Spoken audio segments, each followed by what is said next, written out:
bank investigator Charlotte Alston and her fiancé, bill collector Derek Smith, are suing neighbor, drugstore clerk Rick Ryan for vandalism to their home, harassment, and slander. Rick is countersuing for vandalism to his cars. Order. All rise. Quiet in the courtroom, please. Now, this is case number 554 on the calendar in the matter of Smith Alston versus Ryan. Parties have been sworn in, Judge. You may be seated. You folks have seats, please. Miss Alston, according to what I've read, you and Mr. Smith moved into a house. Yes. Along with some children. Are they your children? Yes. We have a daughter together. Are there other children in the house? My 2 sons. How old is your daughter? She's 7. You've been dating a long time. 10 years. The test is over. And you moved into the house when? In the year 2000? Yes. Mr. Ryan and his family are your neighbors. Correct.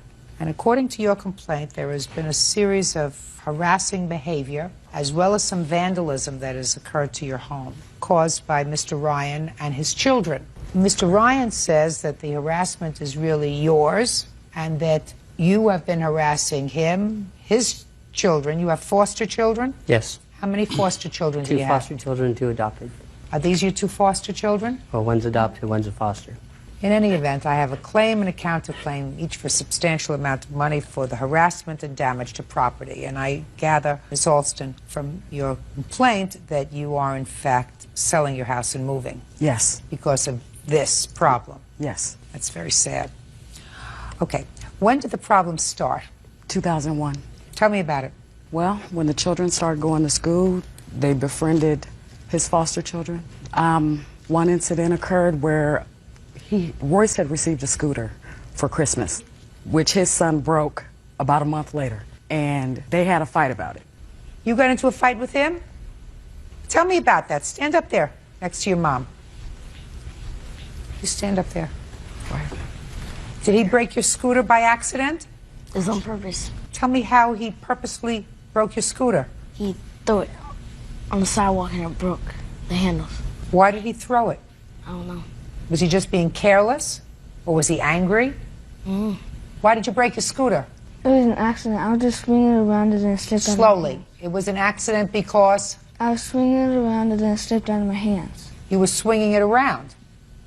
Well, that wasn't handling it like you're supposed to handle a scooter, so you broke it because you weren't being careful, right? Did you pay for the scooter? Why not? I knew nothing about it. If you had known about it, would you have paid for the scooter? Sure. How come you didn't tell him? We did. Tell me about it. After the fight occurred, the police were called. No. The scooter was broken. Right. Right after the scooter was broken, did you tell Mr. Ryan what had happened? No, because not even I knew about it until after the fight. How much after the scooter was broken did the fight take place? Probably 2 or 3 days. Okay, so then there's a fight. Go ahead. After the fight, the police were called. The police came to my house. That's when Royce had then told me his older brother, Anthony, had broke his scooter. Older brother Anthony. His older brother was the one who broke the scooter. So you didn't break the scooter. Did Anthony break the scooter? Who broke the scooter, David? Anthony. Then why did you just tell me you broke it? David, why did you tell me that you broke the scooter if it was Anthony who broke it? Because I didn't remember if it was me or him. Okay, go ahead. Okay, after the police were called, because Royce had hit him a couple of times and I guess he had retaliated back, we had told the police officer about the scooter, and the police officer went and talked to Mr. Ryan. Mr. Ryan, like he said he knew nothing about it.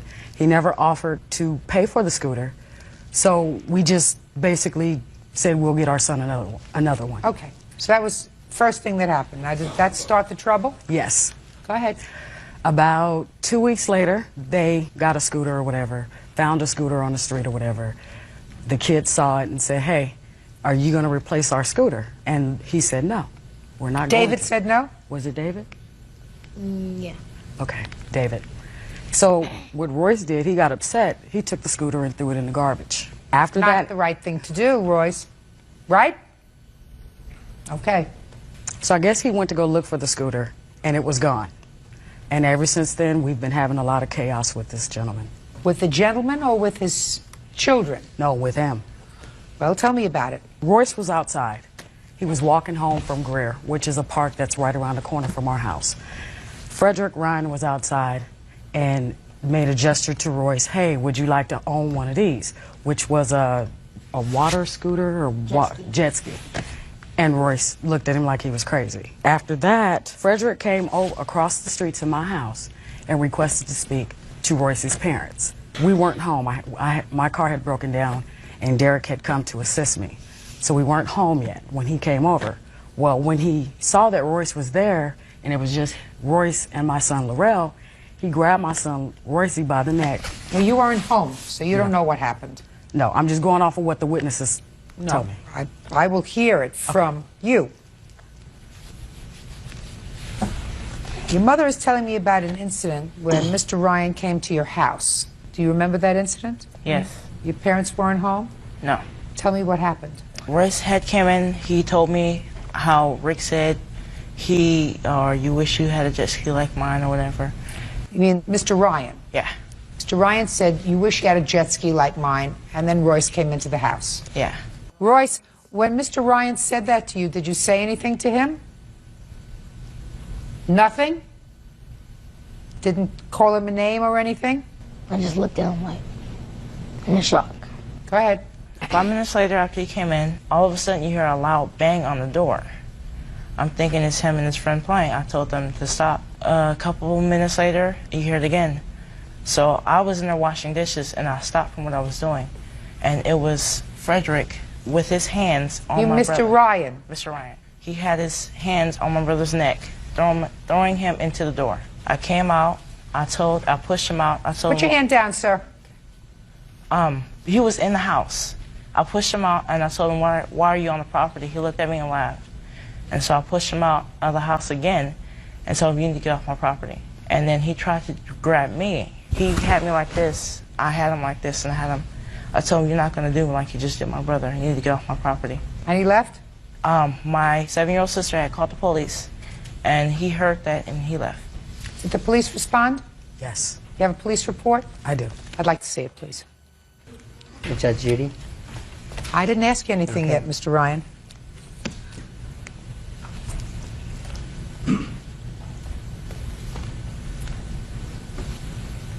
Well, Royce, you left something out of your statement to me. You told the police that day that when Mr. Ryan asked you if you'd like to have a jet ski, and you thought he was teasing you, right? Right? You flipped him off. That's what you told the police. Right? Answer me. Yes. Now, is that true? Yes. Well, don't leave anything out when I ask you a question, young man. This is a court. Do you understand that? Yes. Judge Judy continues in a moment. I'm going to tell the state of California that they better look very carefully into whether or not you should have him in your house with all your children, madam. Something's not right with him. I don't think this is fair. I don't give a rat's behind what you think. Real cases, real people. Judge Judy. Charlotte Alston says neighbor Rick Ryan assaulted her 9-year-old son. She claims Rick has harassed her family ever since. Now let's proceed, Mr. Ryan. Okay. You've been having a lot of trouble with this young man because you say that there has been bad language coming out. A lot of it. Okay. I got tired of it. Fine. So you got tired of it. I want you to tell me what happened on October 18th. I was going to the store, I believe, or I was just coming home. I'm not sure exactly which. And he's out in the street, cussing, swearing, foul language, give me the finger and all this. That's not true, what you just told me. That's not true, because it's not what you told the police. You told the police this all emanated from the fact that he was calling your daughter names. No, it had nothing to do with my daughter that day. Really? My daughter was not home. Statement by Frederick Ryans, that's you. Is that correct? Yes. I was in the house when my daughter came inside and told me Royce was calling her names. That's the statement you gave to the police. Okay. Now you remember, sir? That's possible. There's been so many instances. Listen to me carefully, sir. Okay. Then you say I don't remember. You don't lie. Do you understand? I didn't really think Good. that's what it was. It's a lie. Okay. Fine. So now let's get to where we're going. So your daughter came in and told you that this young man was calling her names. What did you do? I went over to the house to talk to the parents. How did you get there? With my van.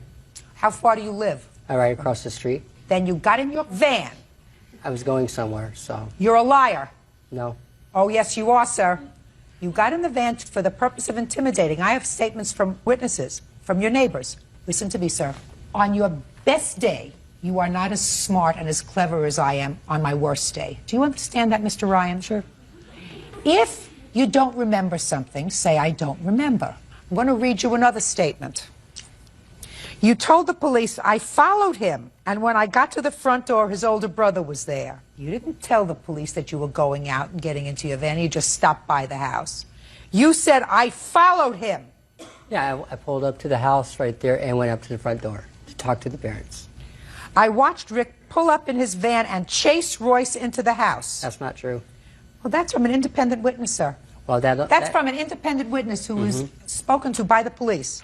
Okay, so you get to the house, and he tells you to leave, and you don't leave.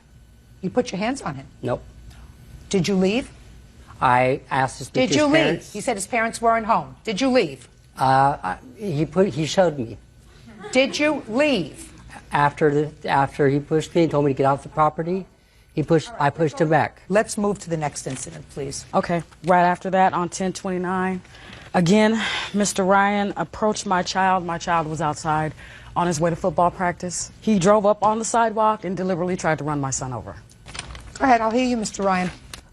He was on my sidewalk, and that's where I park. He was on your sidewalk, and that's where you park. Is that your answer? That's exactly where I park, yes. So, the answer is, Mr. Ryan, you did in fact see him on the 29th. Yeah, yes. And he was on the sidewalk, but you park on the sidewalk. I don't park. It's not on the sidewalk, but it's right on the curb there. He was there in the parking spot when I pulled up. So, you pulled up and he got out of the way? Yes. I'm going to tell the state of California that they better look very carefully into whether or not you should have him in your house with all your children, madam. There's something not right with him. Do you understand what I'm saying to you? I've been in this business a long time. Something's not right with him.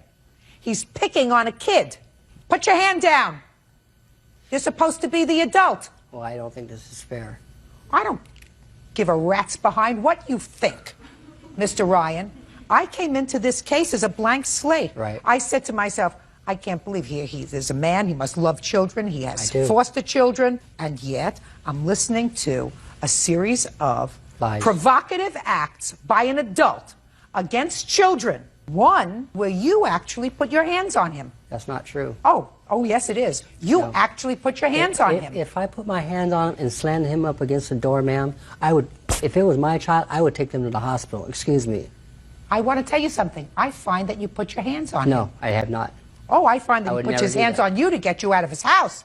But you put your hands on him. Never in the house. That's three children that you either touched or tried to hurt or tried to scare in 10 minutes.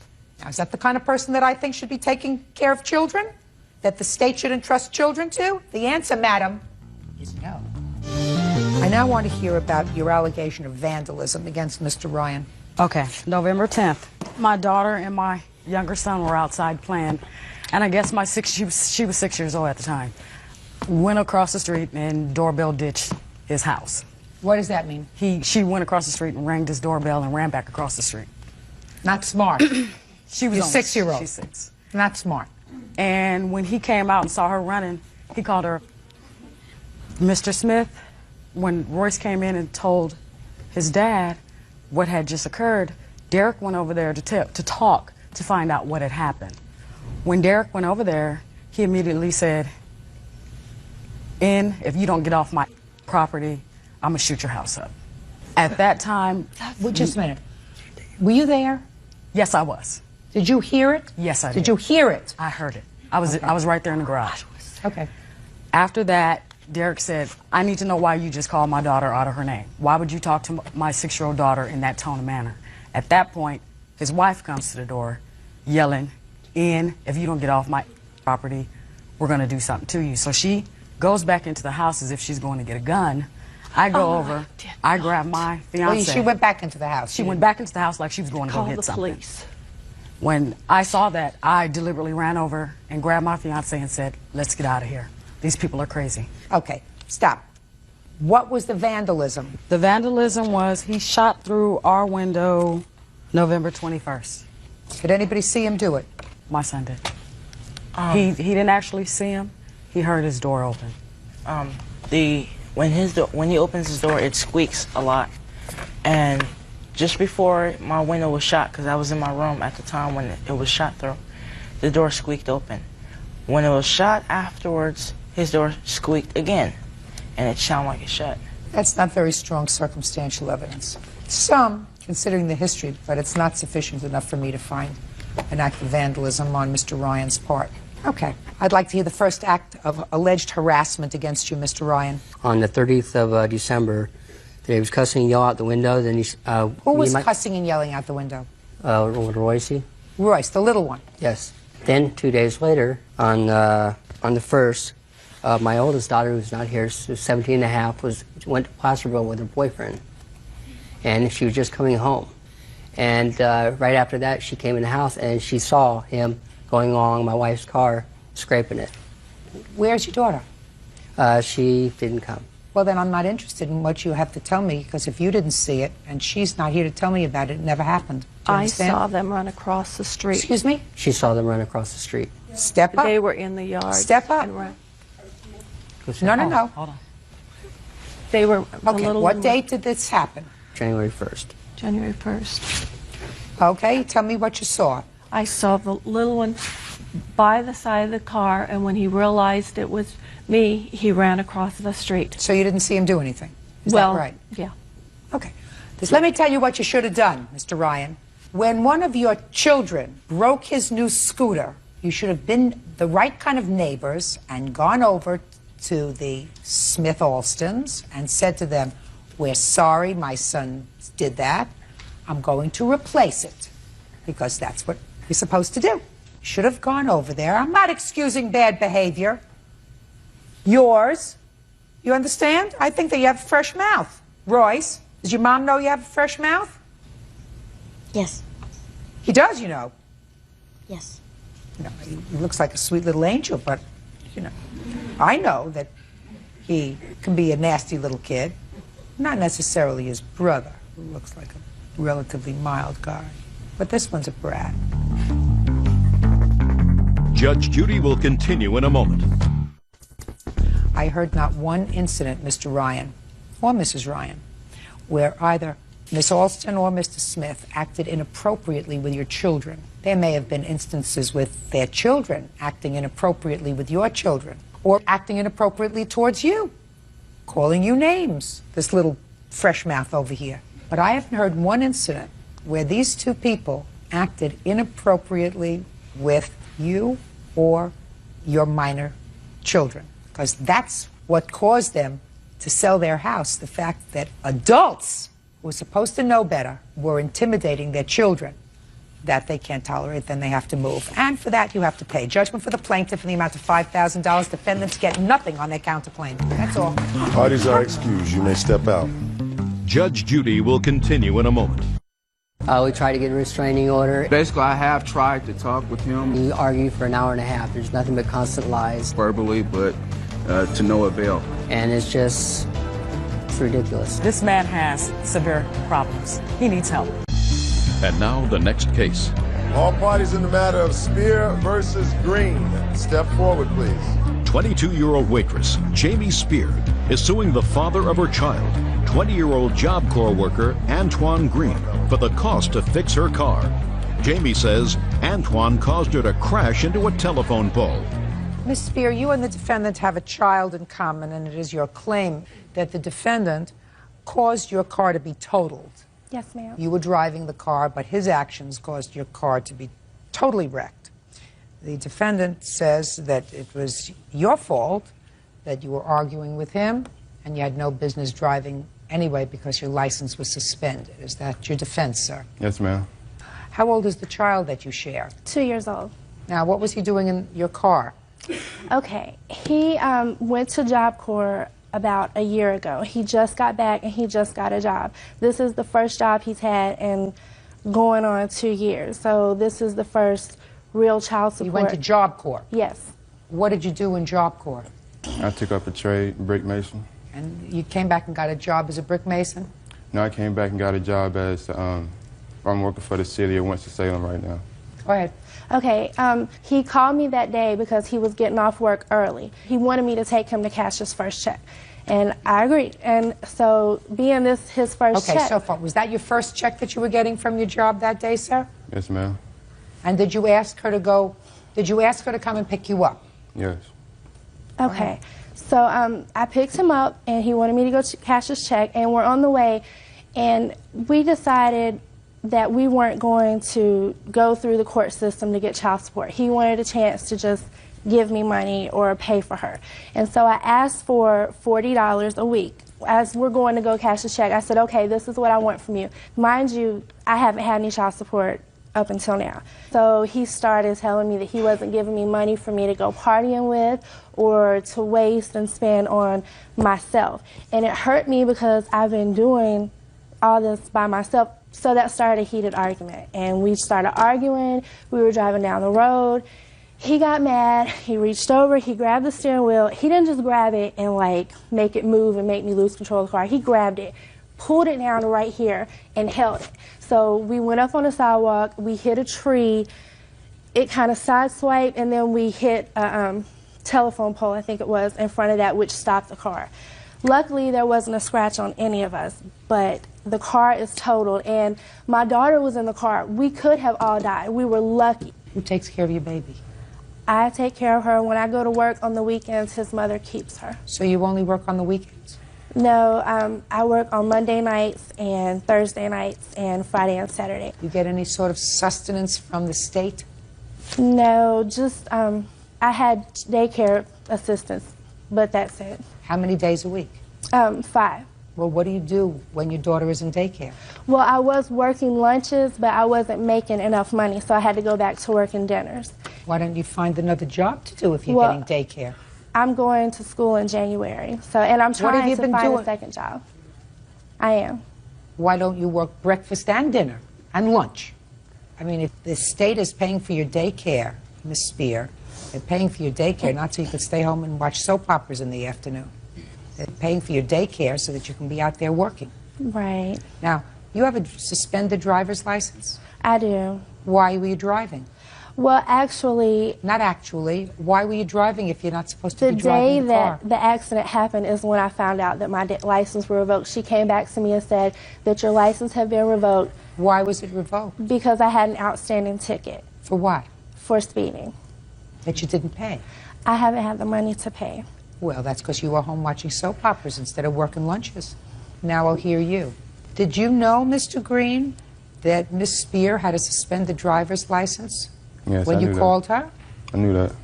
He did not. Did you? Shh. I'm sorry. He says he did. When did you find out that she had a suspended driver's license?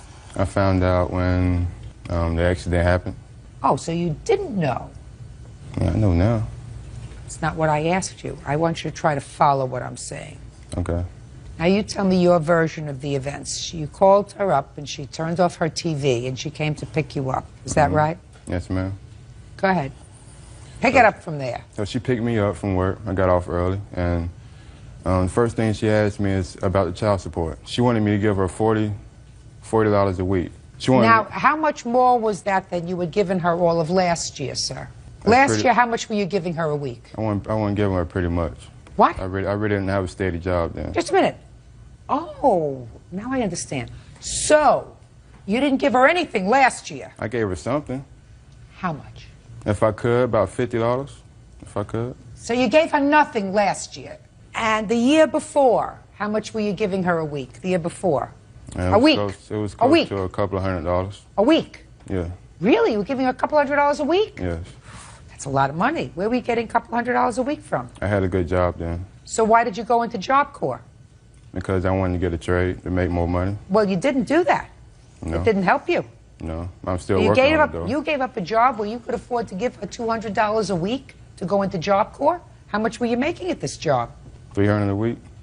So Mr. Green, you are one of the most generous people I know. So you're making $300 a week from your job, and you're giving her $200 a week child support. Is that what you're telling me? Yeah. You believe that? This is coming from a man who didn't want to give her $40 a week. No, let me tell you. $40 a week. So you're telling me first you were giving her $200. Let me follow this, Mr. Green. I didn't want. You're giving her $200 a week because she had a really good job making $300 a week. So 2/3 of your income you give her. Then you wanted to get a better job with the trade. So you went to Job Corps where you couldn't send her any money. Then you came out and you got a job where you were making how much a week at this job working for the city? About the same thing, 250, 300. 250 or 300 a week, right? So why weren't you giving her 200 a week? The last job you had where you were making 300 a week, you were giving her 200. What happened in the car, sir? So she asked you for $40 and you said, I'm not giving you $40. No, I'm not giving her no more money. So she started arguing. You know, we was arguing real loud for a minute, for about an hour, driving on the road. The car just lost control. So I grabbed the wheel, tried to pull the car back on the street. But instead, the car hit the pole and then hit up against the tree. Okay. What was the total damage to the car?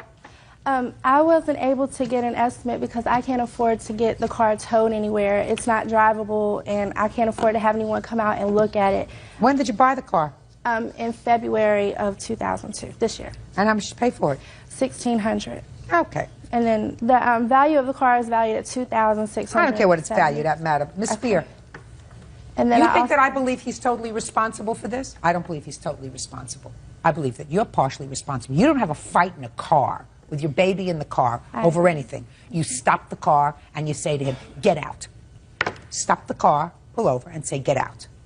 And then he would have gotten out of the car and you would have composed yourself and you would have continued. You don't fight with him back and forth, especially with the baby in the car. Don't you think the baby hears you screaming back and forth to each other? 2-year-old child understands that. May I say something, Your Honor? No. Takes two to make a fight. Two idiots to make a fight driving in a car with a baby. You want to have a fight with each other in a car, bad enough. You're placing yourselves at risk, other people on the road at risk. But to have a fight in a car with your child in the car screaming and yelling at each other is the height of stupidity. So the car, you paid $1,600 for that, I believe. You only get $8. The other $8, work off at lunch. Judgment for the plaintiff in the amount of $800. That's all. Parties are excused. You may step out. I'm just glad it's over with, and we have to continue to be civil, so We gotta be friends, you know, for my child, but we'll just be parents, civil parents, and that's it. she think my word wasn't great enough, so she brought me to court. He needed to learn a lesson this time. I wanted to go get it myself instead of giving it to her. Army Sergeant Elmer Akins is suing his ex-girlfriend, 24-year-old Army Sergeant Tiffany Jenkins, for the value of personal property she either stole or destroyed. Order. Come to order. All rise. Now, this is case number 220 on the calendar in the matter of Akins versus Jenkins. Parties have been sworn in, Judge. You may be seated, sir. Have a seat. Mr. Akins, according to your complaint, you and the defendant lived together for about 1.5 years. I'm sorry, Your Honor. We lived together like for 6 months. You were together for 1.5 years. Yes, Your Honor. Of that 1.5 year relationship, 6 months was spent living together. Yes, Your Honor. And then things didn't work out. You broke up, and you said that you had an agreement with the defendant that she had owed you some money and you would owed her some money, and you decided to leave some of your things there and to forgive certain other things that she had damaged of yours, and she would forgive all the bills that you owed her. You just go your separate ways. Yes, Your Honor. But what Miss Jenkins did was she took you to small claims court. That's correct. For the bills that you owed her. And you claim she did that in violation of your agreement. Yes, Your Honor. So now you want her to pay for the things that you claim she owes you for. Yes, Your Is Honor. that right? And I've read your answer, Miss Jenkins, and I know I'm paraphrasing. This is not really what you said, but it's pretty much what you said. You said, grow up. Pretty much. Right. Pretty much. So, Mr. Akins, let's start with the things that you claim she owes you. All right. First of all, Your Honor, the things I'm suing for is the TV that I purchased from Miss Jenkins when we first got together. And, Okay, TV. Yes. Now, when did you purchase the TV? About 2 months into the relationship, Your Honor. Before you were living together? Yes, Your Honor. Tell me about how that came about. Well, first of all, Your Honor, we was dating. And, you were dating? Yeah. Ms. And Jenkins one day you bought a TV? No, I bought it for her because she was in financial need. She didn't have a TV in her apartment. And so, me being her friend and boyfriend, I looked out for her and got her a television set. As a gift? No, as a loan. She promised to pay me back the money for the television set. When did you buy her the television set? December of 2000. Around Christmas time? No. No, I think after Christmas, about close to the New Year, Your Honor. This wasn't a Christmas gift. Did she go shopping for it with you?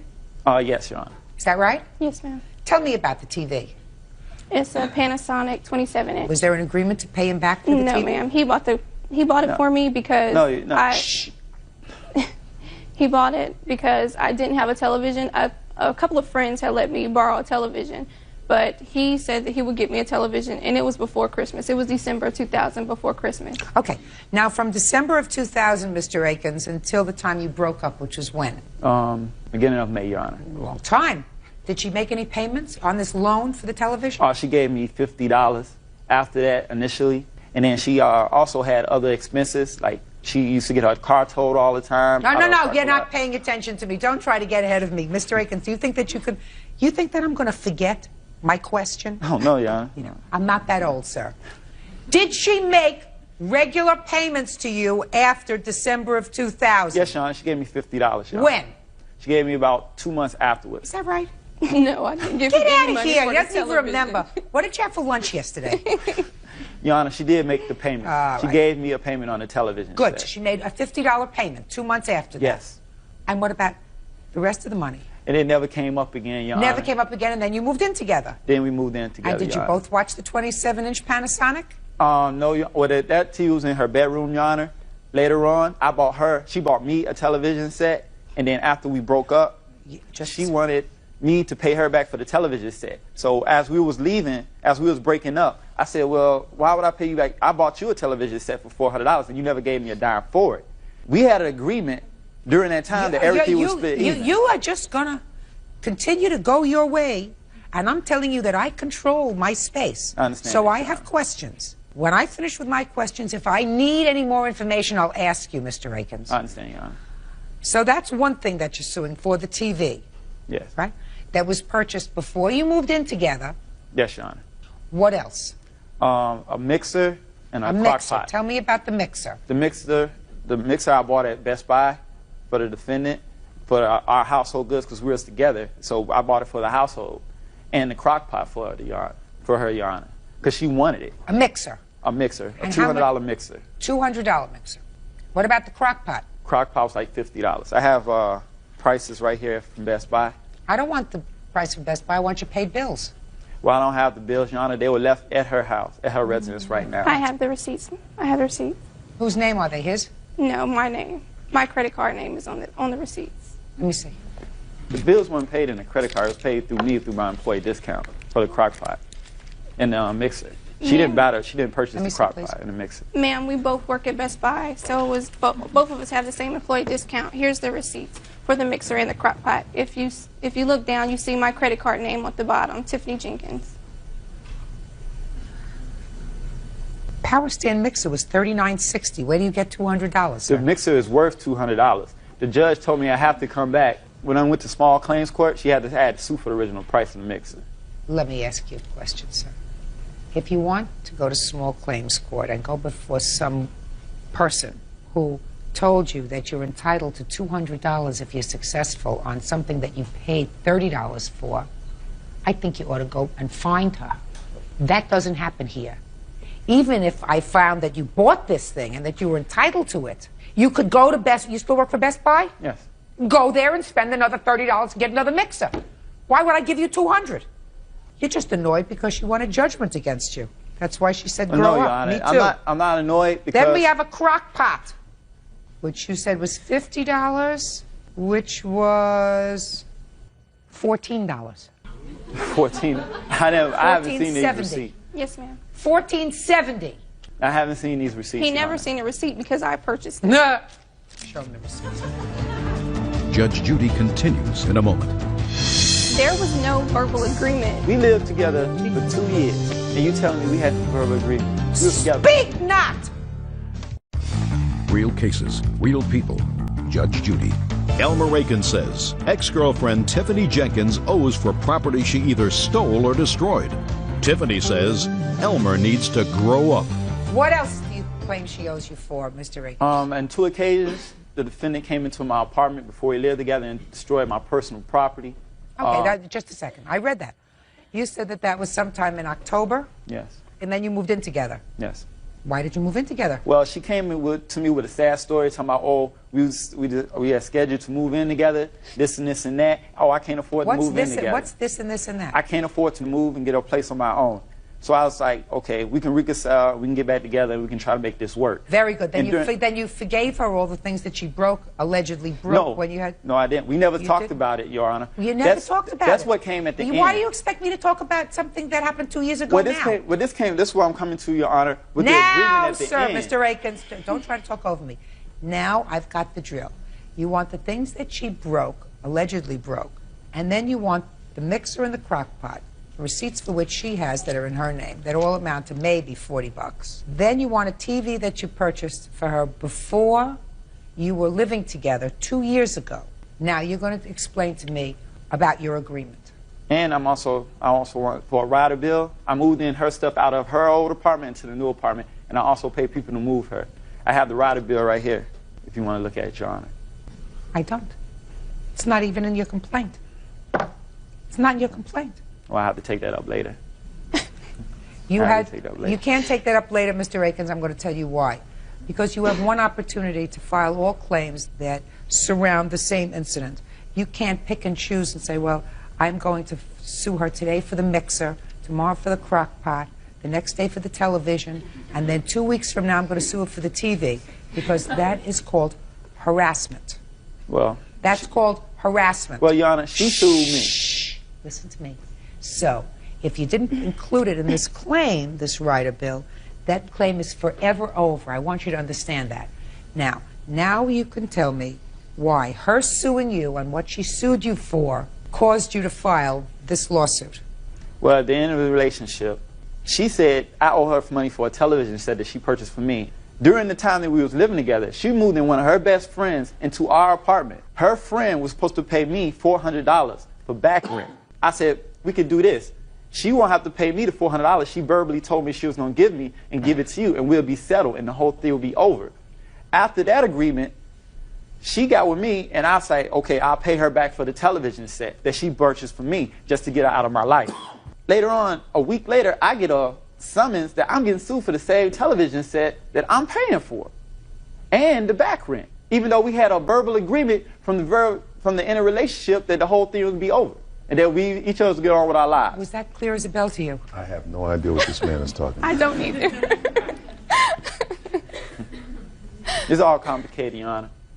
It's all complicated. Oh, I know. But all I know is we had a verbal agreement that bygones would be bygones. Like the Treaty of Versailles.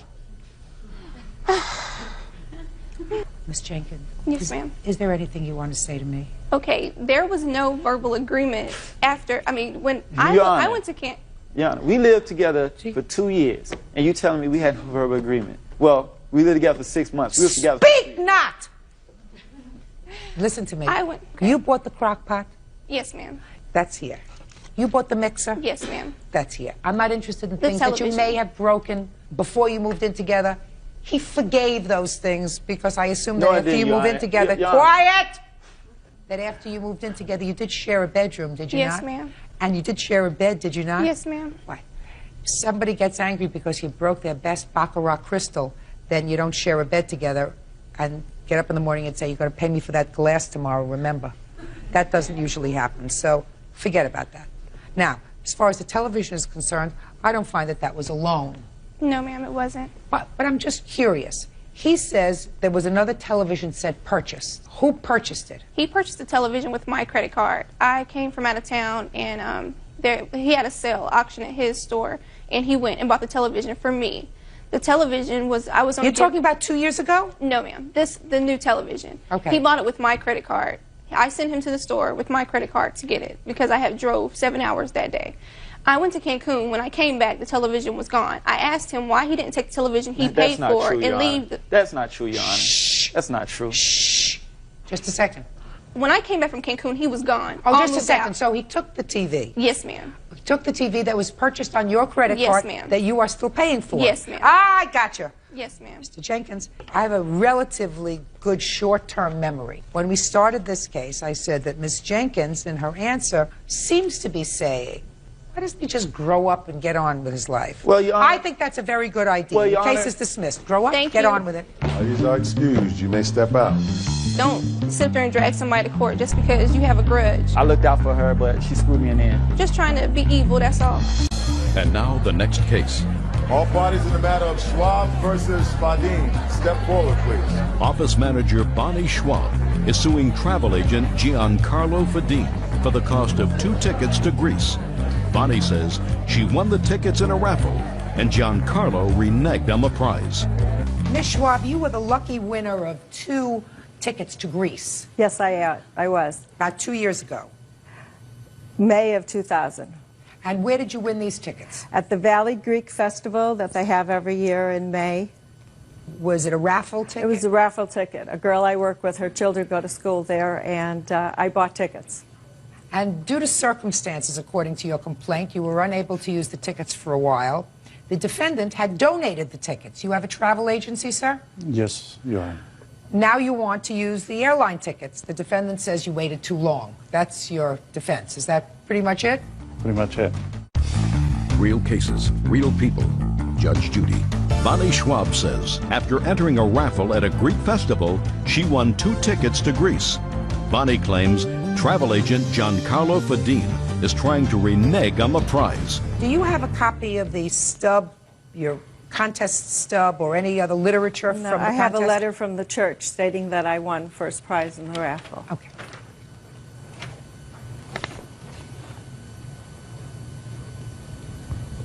All right, and that was in May of 2000. Right. Did you schedule the trip?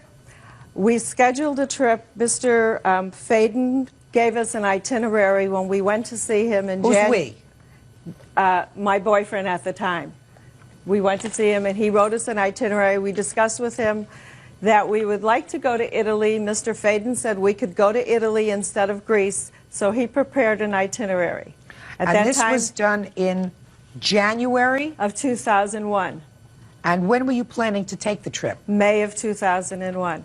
Subsequently, due to circumstances beyond my control, I was not able to go with my boyfriend.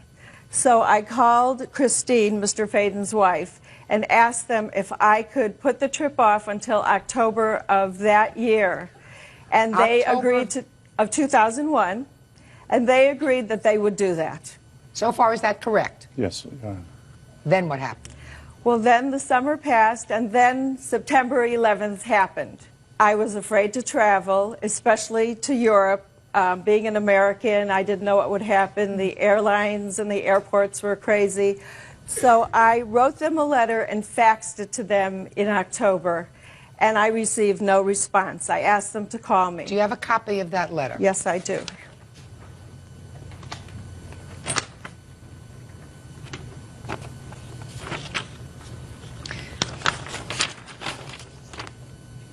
Okay, do you acknowledge receiving a letter from her? Yes, Your Honor. Okay. Your Honor, we have a standard letter that we send to the organization. We donate to the Italian community, in this case the Greek community, because we specialize travel to Europe, especially Italy Yes. and Greece. And the letter pretty much states to Well, let me take a look at the letter that you say that you send to everybody, but Correct. you didn't send it to the plaintiff. Well, we No. wouldn't have, because we would have sent it to church. No, but you, I never saw that Just a letter. second. You say here that the tickets are valid for 1 year from the date of the prize drawing, and this is dated March 15th of 2000. I have no idea when this was typed, Mr. Fadin, but certainly you cannot impugn the information here to the plaintiff unless it was written on the stub that, you know, grand prize, 2 tickets to Greece, trip must be taken within 1 year. We donate the tickets to the church with the intent of creating goodwill in the community. The church is then raffling and selling the tickets and collecting the money from, in this case, Ms. Schwab, and we have no responsibility on that. You do. You have responsibility for the 2 tickets, sir. First of all, Well, you we agreed have to put... donated the 2 tickets to church. No, you have donated the 2 tickets, not to St. Nicholas Church, Mr. Fade. You have donated the tickets to be used as part of a raffle. I don't see what your problem is, Mr. Faden. It would seem to be now, if you wanted to purchase 2 tickets to Greece, it would be a lot cheaper than it was 2 years ago. Well, let me explain. After September 11, my company lost $200,000. When the lady called to postpone her trip, I wasn't even sure that I would be in business the following spring. But you are in business. Well, thank you. I worked very hard for it. Good, but you are in business, so you have to give her tickets. I would like to call my witness at a certain point, Your Honor. To say what? Because she really dealt with pristine strategy most of the time. More than happy to hear from the witness if she has something else to say. No, I can stand. Your Honor, I don't know exactly what to say. I think I do understand that there was perhaps a miscommunication between the agency and the church and perhaps Ms. Schwab. However, when September 11th came, again, as Giancarlo has said, we really didn't know where we stood, and perhaps it's difficult for somebody who doesn't work in the travel industry to understand. There were literally envelopes, I mean loads of tickets coming back. Every phone call was a cancellation. It came so late. It came 2 years later, and I understand well, it didn't come that 2 years later. It came a year and a half later. A year and a half and later. you had already agreed to allow her to take the trip in October. I understand that. So but if again, you allowed her to take the trip in October, despite the fact that you really didn't have any choice, but you said, okay, you want to travel in October, and then the events of September 11th, which you acknowledge devastated your business. Totally. You had no time to respond to this letter that she sent. No, because you were really. trying to I keep was your too heads busy above water. Correct. So you acknowledge that it was a tumultuous time. Absolutely. In your world, it was this important. This whole trip was this important as it related to the rest of the world. But bottom line is, you donated these tickets. She wants the tickets. She feels comfortable enough now that the world has calmed down enough so she's prepared to travel. And you have to furnish her the 2 coach class tickets that she won, that you donated. Just do it. That's your goodwill. Goodbye. Parties are excused. You may step out. It was a lifelong dream. I wanted to go to Italy. It's a gesture of goodwill. The lady that won the tickets 3 years ago almost should understood that we needed some goodwill too. She did a good job. I'm happy. And now the next case. All parties in the matter of Sullivan versus Bradshaw. Step forward, please. 25-year-old cook Andrea Sullivan and her husband Micah are suing former friend 25-year-old cook Damon Bradshaw for injuring Andrea's back when he body slammed her onto a couch. Damon says he was imitating Andy Kaufman. Mrs. Sullivan, the defendant was a former friend of yours and a roommate. That's right. Both you and your husband's. Your husband? Yes. According to your complaint, one evening, 2 of you were sitting around watching television, and Mr. Bradshaw, sort of mimicking something that you were watching on television, some wrestling that you were watching on television, he picked you up and he threw you on the sofa, because he was watching some wrestling. Is that right, Mr. Bradshaw? Pretty much. It was Andy Kaufman. What does he do? Does he sing? He was a comedian who wrestled women. What? Taxi. Locker. On Taxi, the show Taxi. He be that. Does he also, and he wrestles? Well, he started wrestling women for a while because he thought it'd be funny. See, that's what you were watching on television. Yeah. And So, huh? what day of the week was this? I don't know. On a weekday or something. I don't remember. Well, what kind of work do you do? What were you doing then? I wasn't working at the time. So. Were you studying something? No, I was just a bum. Pretty much. Judge Judy continues in a moment. You're a cook.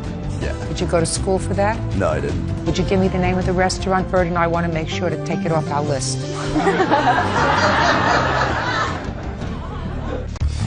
Real cases, real people. Judge Judy. Andrea Sullivan and her husband Micah are suing former friend Damon Bradshaw for injuring Andrea's back when he body slammed her onto a couch.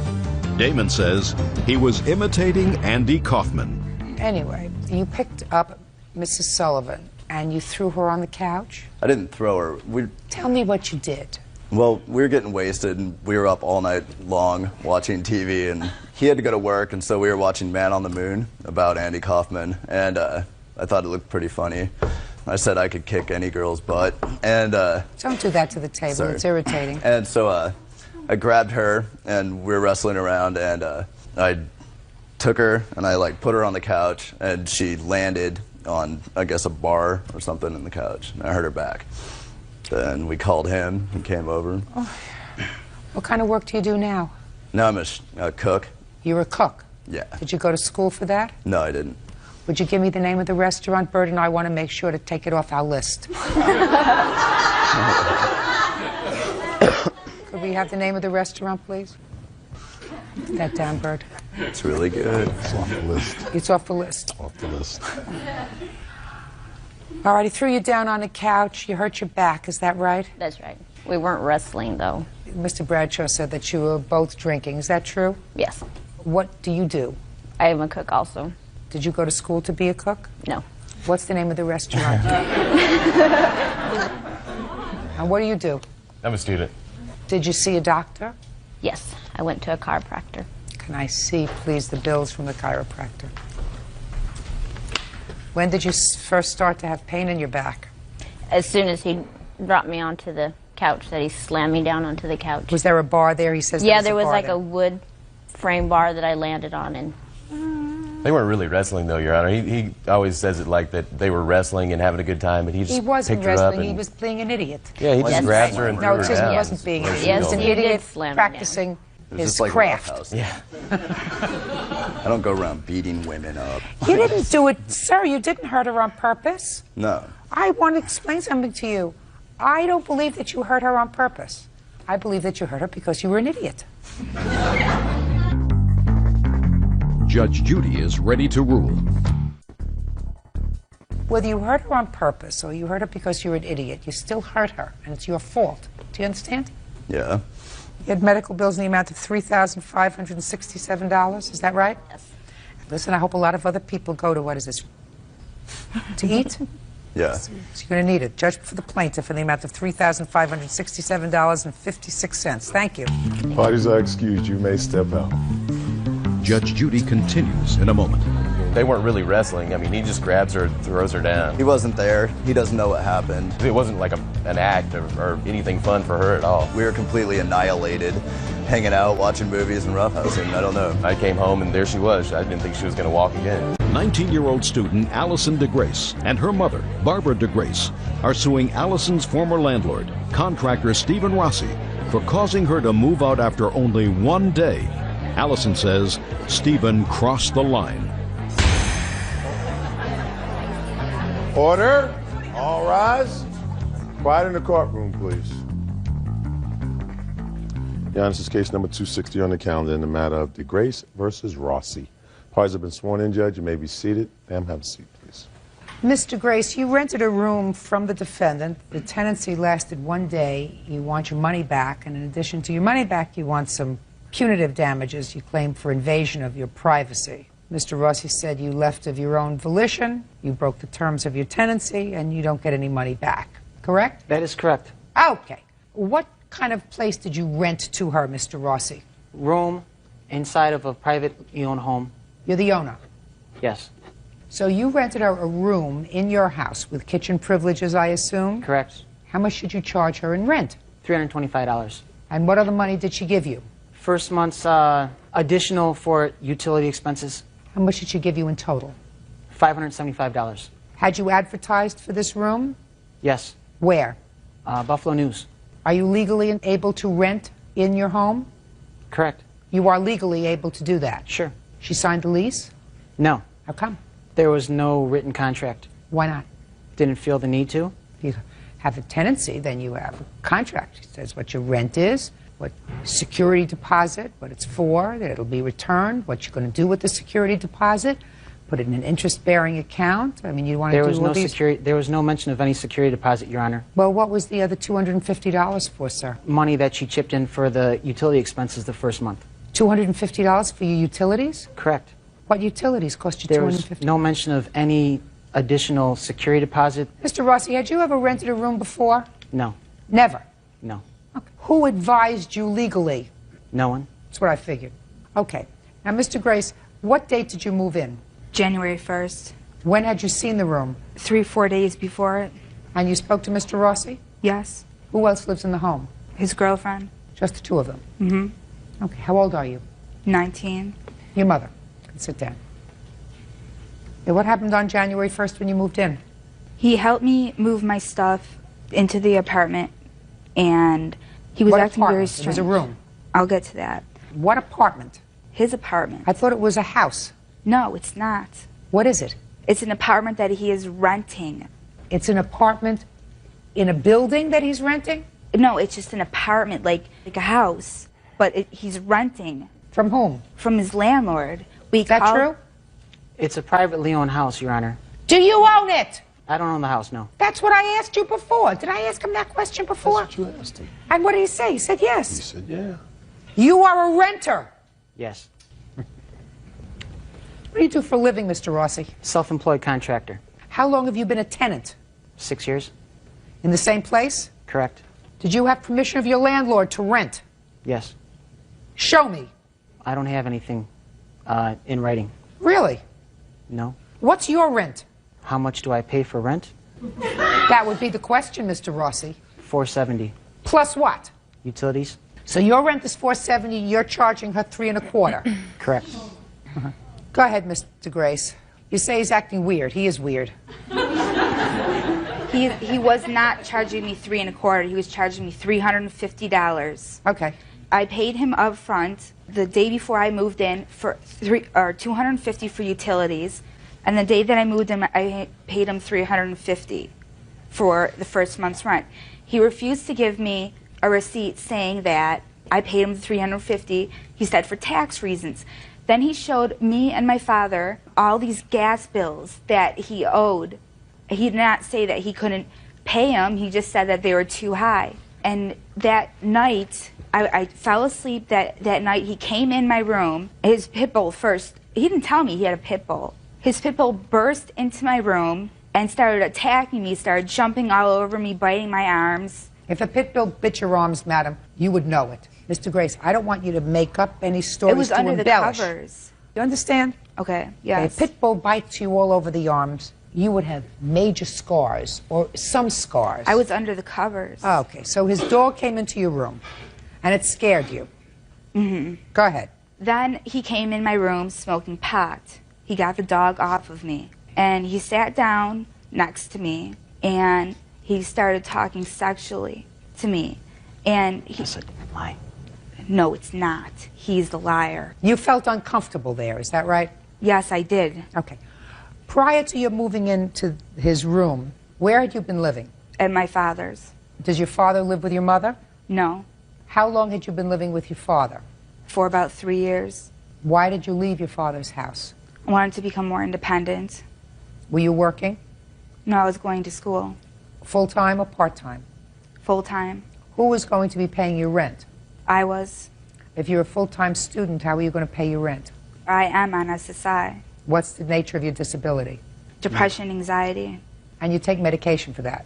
Yes. You were going to try to make it on your own? Yes. Didn't work out. And the next day, you said, I'm going back home. Now, when you left, where did you go? I didn't go back home. I called up my mother, and I was crying. Okay, and so did you go to your mother's house? Yes. And you stayed there? Yes. Is that where you're living now? No. Where are you living now? I'm living back at my father's. Okay, good. Everything okay? At my father's, yes. Okay. Now, Mr. Rossi, aside from the fact that you illegally rented a room in a place where you were a tenant and you have absolutely no proof of the fact that your landlord gave you permission to do that, I'd like you to tell me what were your out-of-pocket expenses for the 24 hours that Mr. Grace lived in your house? Is not an answer, Mr. Rossi. Out-of-pocket expenses while she was there for 24 hours? Yes. There were none. Perfect. Then if she left after 24 hours, why didn't you return her money to her? Because I had to spend time to try to gain access to get myself a new tenant. If I was able to have... What kind of nonsense did he just say? What kind of gobbledygook did he just put together? I'm not catching it. You're not catching it. You're not catching it. You are... Mr. Grace. Judge Judy continues in a moment. You don't look like an unintelligent person. A little slimy, but not unintelligent. And later today... Tell me what they were. It was payment for money that I loaned. That's not what I asked you. That is the conclusion. The circumstances? If you don't remember, say I don't remember. Remember that I will test you. Real cases, real people. Judge Judy. 19-year-old Allison DeGrace claims former landlord Stephen Rossi caused her to move out after only one day. Allison says during her first night there, Stephen entered her room while she was asleep. Mr. Rossi, my question was, you illegally rented a room, she moved out, you had absolutely no loss as a result of her moving out. If you were aware of the fact, Mr. Rossi, that when she moved in, that she was on medication, a fact that was evident to me, then why didn't you say, look, this is not working out. She's unhappy. I'm going to give her back her money. I wasn't aware that she was unhappy, Your Honor. Listen, she moves all of her things into your house. She comes there with her father? Correct. With her father. I mean, if you're an intelligent person, you don't look like an unintelligent person, a little slimy, but not unintelligent. You understand that there's a certain dynamic here going on. This was what month? January in Buffalo? It gets very cold, but I'm sure your brain thought out enough in Buffalo in January to understand that there's a certain family dynamic going on here. So if it didn't work out and she was unhappy, she was stressed, whatever it was, you say, here's your $600 back. I'm not out any money. It didn't work out, especially since you were doing something that was in violation of your tenancy. You probably fell behind in some bills, and you probably figured you could get somebody to shore up a little bit, and you did, and you got a $600. You managed to pay off the bills you were behind paying off, and you say you can't have your money back. Judgment for the plaintiff in the amount of $600. That's all. Parties are excused. You may step out. Everything he said was a complete lie. The girl's on lithium. She's on Prozac. She's only 19 years old. I'm not on heavy medication. I think she moved into a place. She moved out the following day. It's her loss. I'm not crazy. I think the girl's nuts. And now the next case.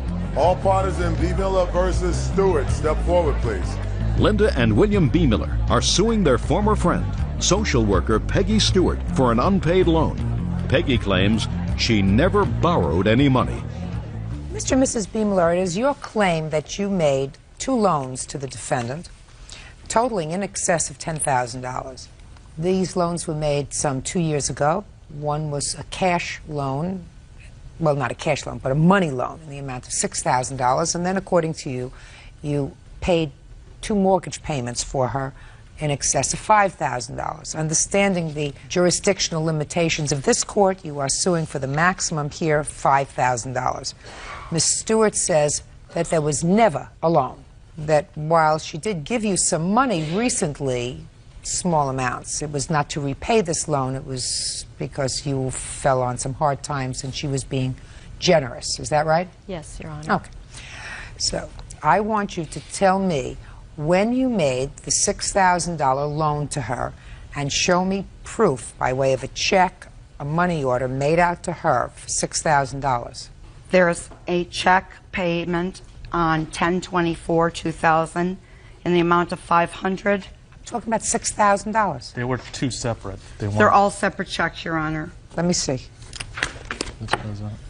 Totaling $6,000. Yes. Over what period of time? 3 months. 3 months.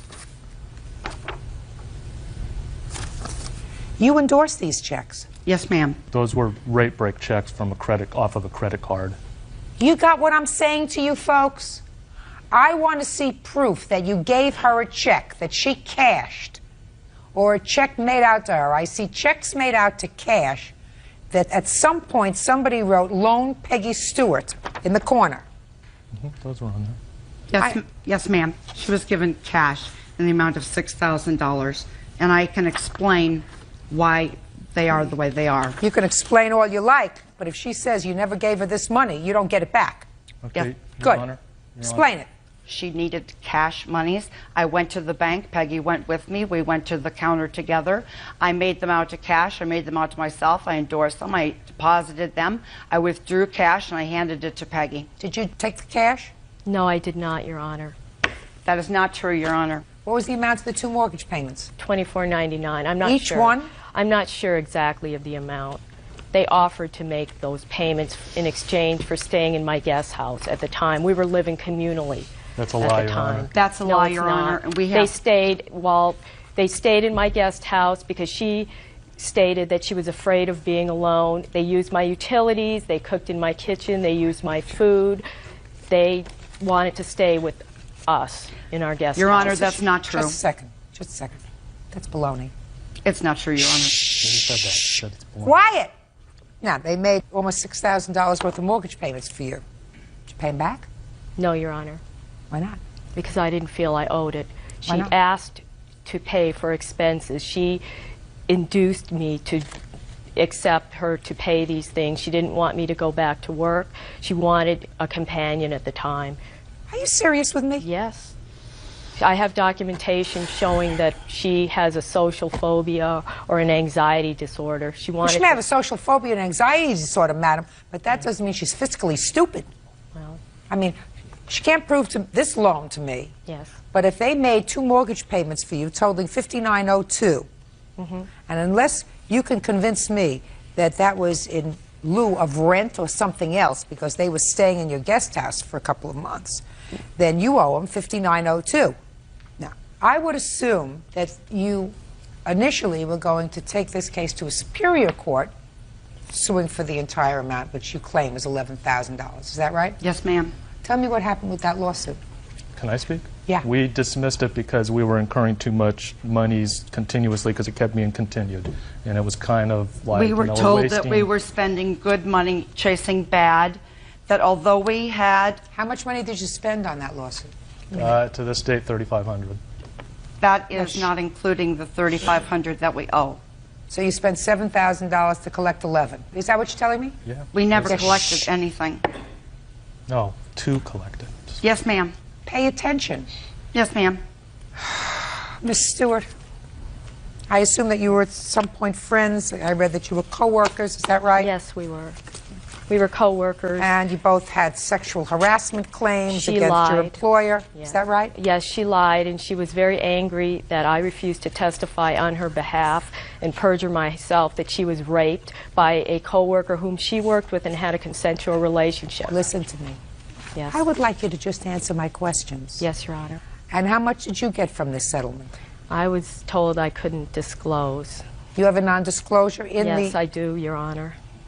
It was substantially more than... I mean, it's in your answer. So I don't know who told you you couldn't disclose it. You disclosed it in your answer. Oh, well... It was a 6-figure number. Yes, Your Honor. Yeah. Okay. You owe them $5,000. My maximum jurisdiction is $5,000. You actually owe them $59.02 for the 2 mortgage payments that they made for you, and that's discounting the $6,000 loan, which they have no proof of. All I can tell you is, folks, if you do make a loan to somebody, don't be a jerk. Right. You know, you're supposed to get it in writing. You say, listen, I'd love to give you the money without a writing. Judge Judy Scheindlin says it's foolhardy, even if you're dealing with relatives, to give them money without a writing. That way everybody knows what the parameters are. Do you understand? You especially don't put yourself in a situation where you have checks written out to cash that you cash and want to 2 or 3 years later claim that this was a loan. Do you understand? Fortunately, if you made her mortgage payments and the mortgage checks were made out to her mortgage company, you don't have the same mortgage company, do you? No. Okay, that's all. Judgment for the plaintiff. All is excused. You may step out. I'm just glad to have that malingering frauder out of my life for good. She got $110,000. A man at work, the same gentleman that raped 2 other women at our job. She's a liar and a con artist. We feel we've gotten justice finally. We thank Judge Judy. I'm just glad to have her out of my life. Home healthcare worker Melba Sane is suing car detailer Evelyn Ross for gouging her eyes during an assault. Evelyn says Melba started it, and she finished it. Order. All rise. Quiet in the courtroom, please. All rise. Caught me sleep there. Your Honor, this is case number 307 on the calendar in the matter of Sane versus Ross. Parties have been sworn in, Judge. You may be seated. Sir, have a seat. Miss Sane, it is your claim that the defendant assaulted you, scratched your face, causing you to bleed, scarring, etc. Yes, ma'am. When her car, which had been illegally parked, in an area where you live? Yes, ma'am. When you requested that she move that car, Yes, ma'am. the defendant says that she was only there for a minute and that she was merely defending herself, but she has very long nails, which caused the scratching to your face. Is that right? That's correct. Now, on what date did this happen? April 2nd. Where?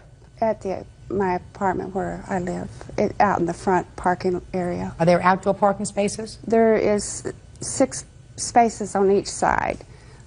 When she parked her car into the fire lane, there was empty spots that she could have parked in. Is that correct? No, that is not correct. It wasn't a fire lane, and my car was not illegally parked. I backed in to unload a vacuum cleaner. She illegally parked because she backed around. No, Miss Ross. Listen to me. Your car was not parked in a legal spot. It wasn't illegally parked either. What does that mean, madam? You explain what that means to me. It was not parked in a fire lane. Where was it parked? It was parked in a regular parking space? No, it was parked in the middle of it. In the middle of the driveway. It was parked in the middle of the driveway. Oh, okay. So it's parked in the middle of a driveway. Exactly. She could have went around either way. Why didn't you park the car in an appropriate parking place? Because I was only in and out. I went there to drop off a vacuum. Just a minute. So you parked your car in an illegal place in a driveway. That's what you did. Now, you were where? You came home and found the car there, or your car was already there? I had went to my storage space, me and my witness and another friend. We had pulled my truck back to the very back of the apartments. I live in a 4-plex. And when I came out, the way I had went in, I couldn't go back out that way because there was vehicles filling my side and on the other duplex's side. So I was going to go around the very first car, go out through the front. But the lady that lives in apartment B, she always parks real far back, and her car was parked in the fire lane. I could not get through there. Okay. So you could not get through to pull out so that you could get into your parking space? Yes, ma'am. Because her car was blocking you? Yes, ma'am. So what did you do? I honked the horn. Like I said, we live in a small, it's just a 4-plex. I figured whoever owned it would come out. Nobody did. Now, when you went into your storage space, was her car there? No, ma'am. How long were you in the storage space? Probably about 30 minutes. And when you came out, her car was there, and you said you started honking the horn. What happened when you honked the horn? The children from the apartment next to me came up and asked me what my problem was, and asked me if they knew who the car belonged to, and they said yes, that her name was Evelyn, and she was at their parents' house. And I asked them if they could go ask her to move it. Did they do that? Yes, ma'am, and they came back and said that she said she would move it when she got ready. Okay, and about how long were the children gone? Just a few minutes. A minute or two? No more than ma'am. that. And then what's the very next thing that happened? About that time, she came around the corner, and she started walking over to her car, and I told her she needed to move her car at that time. And she stated that What did you say to her? I told her that she needed to move her car. That's not what she said. No, I'm sure that's not what she said. That is not what she What said. did you say? That's the nicest version she could have put it in. I want to know what you said to her. I told her that she needed to move the car at that time, and she said she was not going to move the car. That's what she said. And I said, yes. I don't want to hear you until I look at you and say to you, speak. Do you understand? Do you understand? Yeah, I hear you. No, that's not my question. My question is, do you understand? Not whether you hear. I was sure you heard me. Question is, do you understand what I said? I understand. Good. Now. So I told her, yes, you will move the car. And then what happened? I went to the apartment right in where my truck was parked at, apartment B, and asked them if I could use the phone to call the police. Okay. And I called the police, and I told them that there was a lady parked in the fire lane. She wouldn't move the car. I had my back towards her, and just as I started to turn around... You were in somebody's apartment? No, I was outside beside my truck, which was a good 25 feet away from her car. Okay, go ahead. I had my back towards Miss Ross, and I just started to turn around, and I seen her running at me from behind. And at that point, she stabbed me underneath my eye with her keys and began to scratch my face. Judge Judy continues in a moment. She came out cussing and being very belligerent to me, and she kept cussing at me. She came out with that phone and swung. When she swung at me, she got swung back on. And later today, your son was in jail. Domestic abuse. You spoke to your granddaughter. I called her that day. That day I got called out of work to get $500 for my father to get bailed out of jail. Real cases, real people. Judge Judy. Melba Sane says, during an argument over a parking space, Evelyn Ross gouged her eyes. Evelyn says Melba swung first. Okay. You have photographs of what Yes, your face ma'am. looked like? Your Honor, that's not what happened. That's not the truth. I thought you said you understood. I guess I forgot saying that, but that's not the truth. I thought you said you understood. Okay.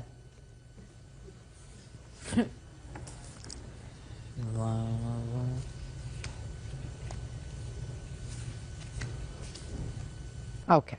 Now I'll hear you. Miss Sane started off by telling me to move my car, and she said it at least 5 times, and there is a police report from me to the Arlington police saying that. I told her she did not have to talk to me like that in order for me to move my car. On April 2nd, 2002, my daughter had a state track meet in which I was already running late to get to. She came out cussing and being very belligerent to me was the reason I got defensive. When she got those people's phone, she ran up to the car on the phone, shaking her finger at me. I'm moving my car, and she was still coming out. Just a second, Miss Ross. You just said that she came up shaking her finger at you, but you were already moving your car. Right.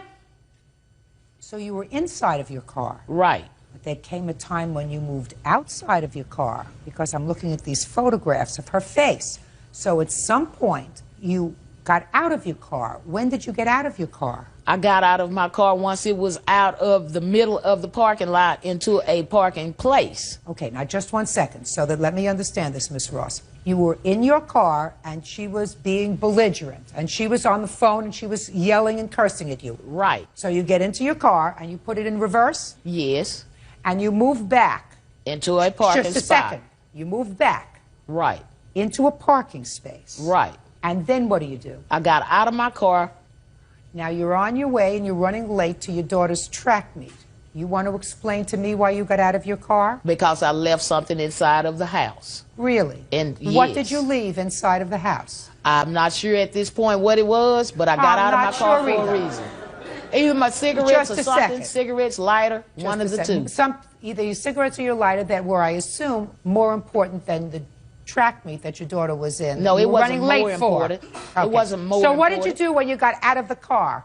I got out of the car and attempted to go back around to my friend's house, and she kept cussing at me. And when she came out with that phone and swung. When she swung at me, she got exactly those scratches. She got swung back on. She swung first, and Arlington Police Department have a report saying so. She swung first. That's the reason it wasn't a criminal case. I'll see the police report, please. See it. I'll see the police report.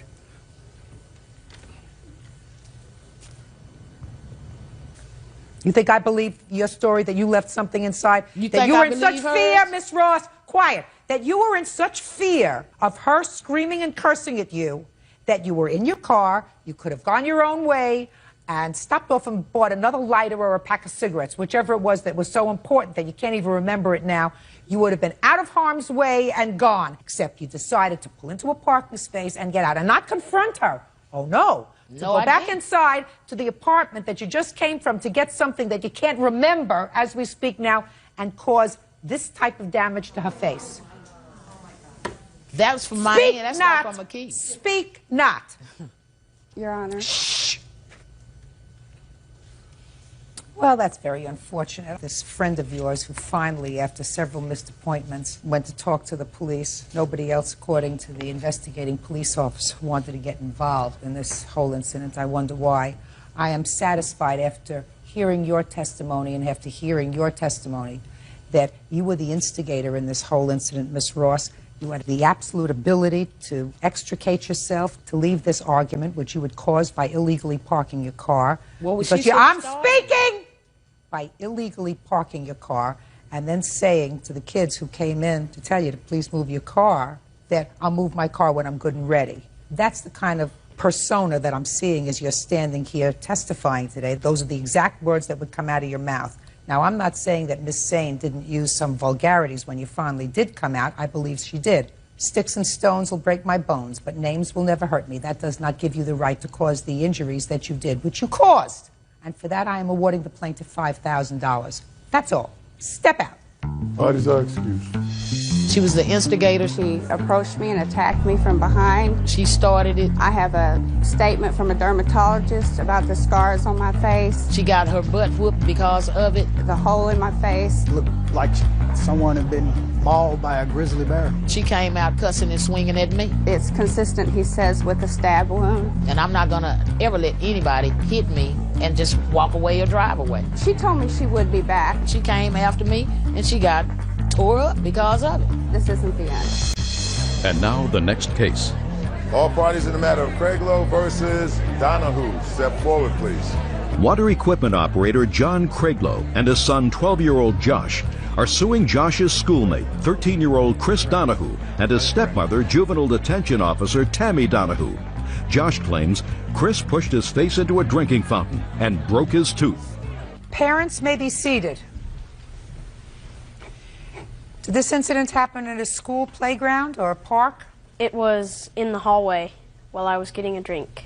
Hallway where? In school? Yes. All right, Chris. He's getting a drink in school. Yeah. And for whatever reason that I assume you're going to tell me, you took his head and you pushed it down, causing his mouth to hit the spigot, causing his tooth to break.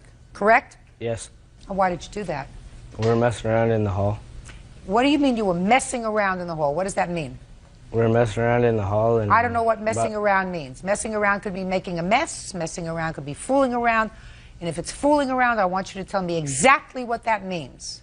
We're fooling around in the halls. Tell me how you were fooling around.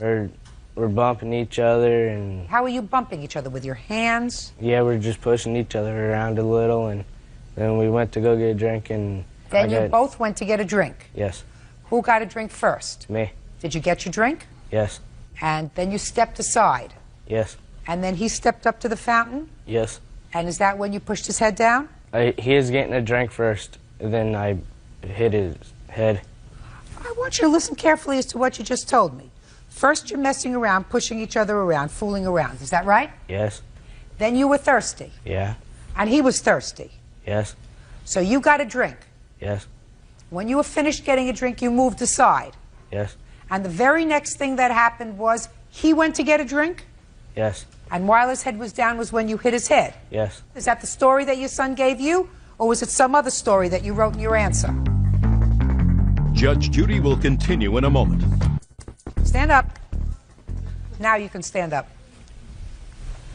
You'll answer my question. Is the scenario that your son gave to you when you asked him what happened the same one that he just gave to me, or was it slightly different? Slightly different.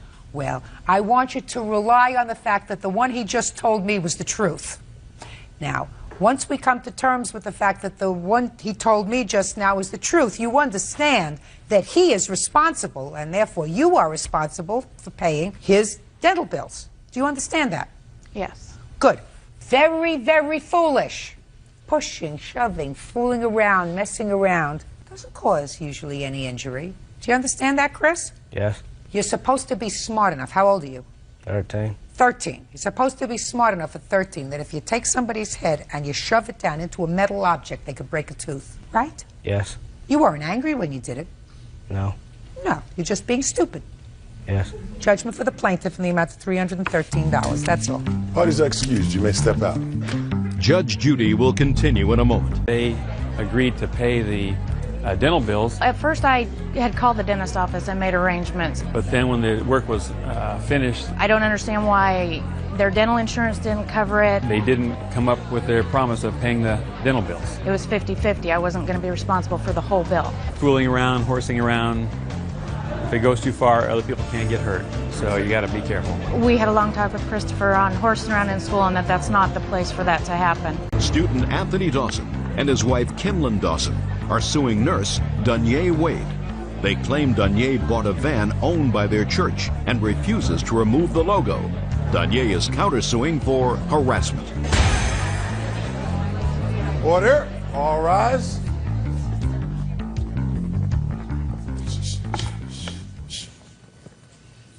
Your Honor, this is case number 401 on the calendar in the matter of Dawson versus Wade. Parties have been sworn in, Judge. You may be seated. Ma'am, have a seat, please.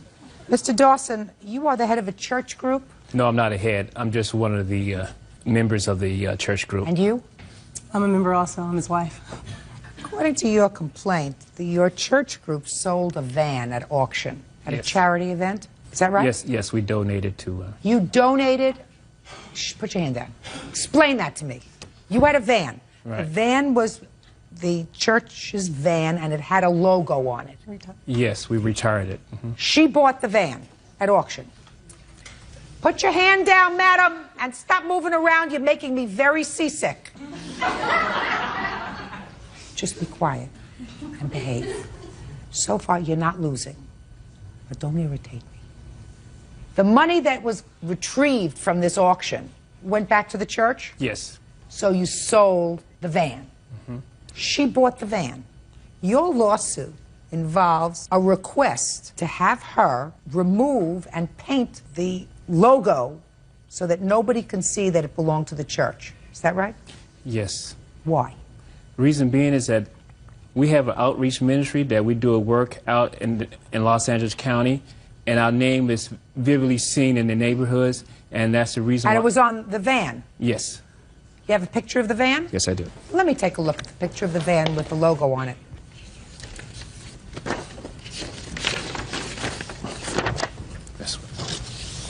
While I'm looking at that, Mr. Dawson, who was in charge of making the arrangements to give the van out for auction? The pastor of our ministry.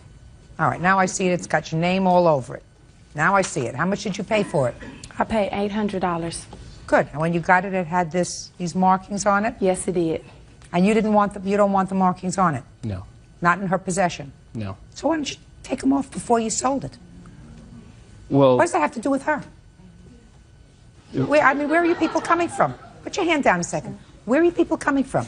You want to sell this, you turn it over to an auctioneer, they sell it, and now you're suing her. Stop, listen to me, Miss Wade, if you don't give me the attitude. I am totally unimpressed with your attitude, and it's irritating.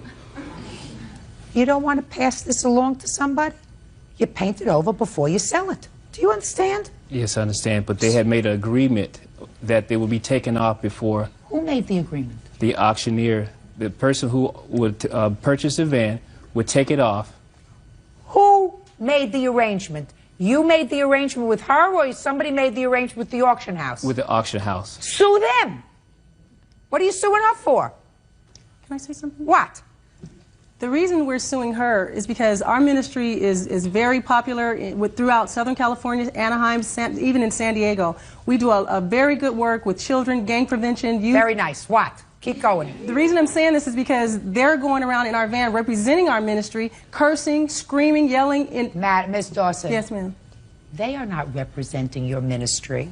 She's driving around in a van that she bought, that your ministry failed to ensure did not have its logo on it because it turned it over to an auction house to sell it with the logo on it. And if you didn't want the logo on it, paint it before you sell it. I understand that, ma'am. Period. End of discussion. She's not holding herself out to be your ministry. She's driving around in a van she purchased. You want her to spend more than $800? Yes, she is. She's representing our ministry. She said that she takes the youth around in our ministries. They like it on there. They don't want to take it off. We offered to take it off for them, to take it off professionally, and they said no. He likes it on there. He was belligerent. He cursed. He threatened my pastor's wife. He called the church. That's it. He liked it. Yeah, but it's he liked it. It's our folk ministry. art. It's representing our ministry. We get calls from all over the Southern California area, from Torrance to Los Angeles, complaining that how could our ministry do something like that, curse with children around. We don't do that. They're misrepresenting our ministry, and they won't take it off. Who would want to drive around with a Youth Action for Christ Jesus sign when they don't even represent Christ? We represent Christ. Let me, madam, give you an example that maybe you will understand. Yes, ma'am. The Beatles used to tour this country on a bus. Yes, ma'am. And they had the word Beatles on the bus. Trademark. Now, let us say at the end of their tour, they decided that they had no further need for this bus, and they were going to sell it. And they put an ad in the paper. Take away the third party, the auction house. They put an ad in the paper. I see this ad and I say, gee, I would really like to have a Beatles bus. I'd like to have a bus that I knew the Beatles drove around in, and that had their name on it, that had their pictures on it. I want that. And I'm prepared to spend the money for it. So I answer the ad. They say the bus is $25,000. I say, sold. That's what I want. I want to take my kids touring, my kids and my grandchildren. I want to be stuck in a bus with my grandchildren. Right, touring the country in this Beatles bus. Paul McCartney says, you got to take, after I pay the $25,000, you got to take our name off the bus. I understand. I said, oh, no, you want to sell this bus without your name on it, take it off. I bought it with the name on it. I understand. It's my bus. Yes, ma'am. She bought the whole package. She sure did. And if your minister made a mistake by not removing the logo before he turned it over for sale, that's his problem. Can I clarify something? My husband failed to mention that my minister was responsible for letting us take the van. We were responsible for taking the names off. We failed, and we're trying to take care of it now. My ministry is not responsible for it. You can't. I called the police, and they said the only thing I could do is go to small claims court to petition to them to take it off. She met with my husband, and she was very nice about saying, What I'm telling you is, if she wants to, she can. If you want to give her money, maybe if you give her money, she'll say, fine, I'll take it off. Maybe $400 would make it feel better for me. Well, maybe, but you cannot require her. Because we didn't require her. We asked her, and she was very nice. She was very humble, and she said, sure, to come take it off. We called her husband. He said, who do you think you are calling my house? You're not going to take anything. He cursed. He said, if you say another word, I'm going to hang up in your face. I heard you, Miss Dawson. You're not listening to me. I'm sorry. You're not listening to me. If it was your responsibility, you didn't take care of your responsibility. You can't clean it up now. I'm telling you, you cannot require her to take off the logo from the bus because you don't like the language she uses or somebody uses when they're in the bus driving around. You cannot require her to do that. It's not just the language. I don't care what it is. I don't care if she was mooning people when she was driving around with your bus. I understand you that. cannot require her to do it. Judge Judy continues in a moment. He pulled out the razor blade and was starting to proceed to take the lettering off my van. And I was like, wait a minute, hold up. You can't take this off my car right now. Real cases, real people. Judge Judy. Anthony Dawson and his wife Kimlin are suing Danye Wade for misrepresenting herself as part of their ministry. The Dawsons say Danye purchased a van from their church and refuses to remove the logo. Now, you may pay her and say to her, listen, let's enter into an agreement, and perhaps I will, I'll give you money. You want some money to remove this from the bus? Yes, if they want. Just a minute. Okay. Here we go. How much money do you want? I want $15 for it. $1,500 for it. Well, you only paid $800. Can I explain why? No, just a minute. You only paid $800. So explain to me.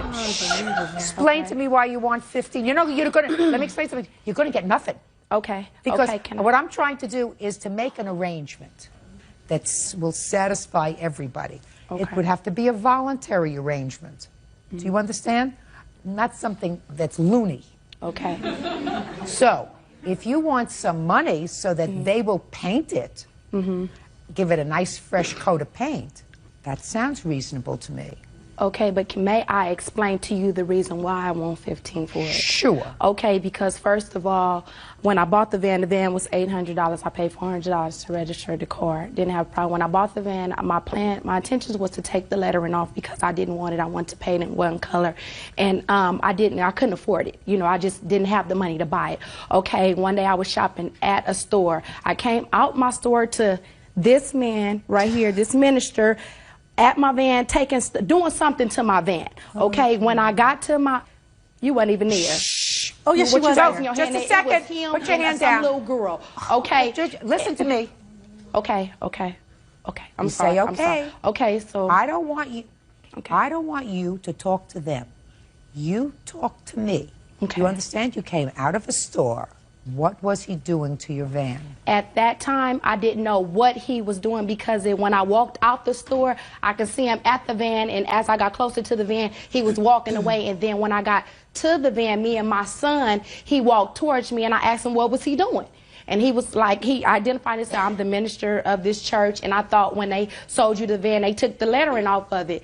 And I was like, no, they didn't. I bought this like this, but I have intentions on taking it off. And he asked me, he was like, well, can I take it off? I was like, sure. I gave him the number. I said, let's make arrangements. And he pulled out the razor blade and was like, You pulled out the, he Did pulled you out the understand? razor blade, and I can describe exactly what kind of razor blade. It was like a box cutter. He pulled out the razor blade and was starting to proceed to take the lettering off my van, and I was like, wait a minute, hold up. My baby looking in the car, he looking out the window. I'm like, you can't take this off my car right now. You cannot do this. We have to make arrangements. I just told you to call me. I jumped in my car. I put off. I went home. I told my neighbors and everything. I was like, you won't believe what just happened to me.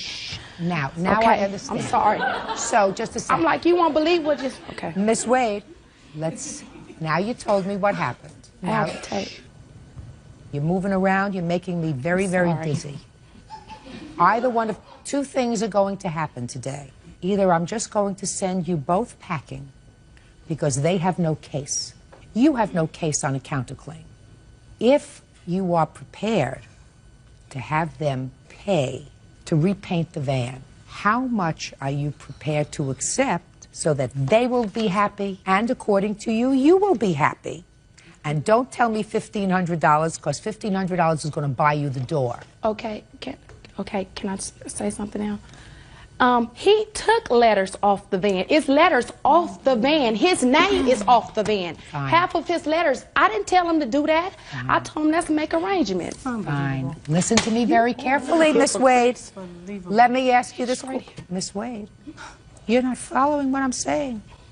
I asked you for a figure. So, how much will it cost to paint the van? Well, I went to Earl Shy and they said $600 to repaint Good. the car. $600 to repaint it. Now, Mr. and Mrs. Dawson, are you prepared to spend $600 to correct your mistake? Is the question. The answer is either yes or no. You're not. You have no case.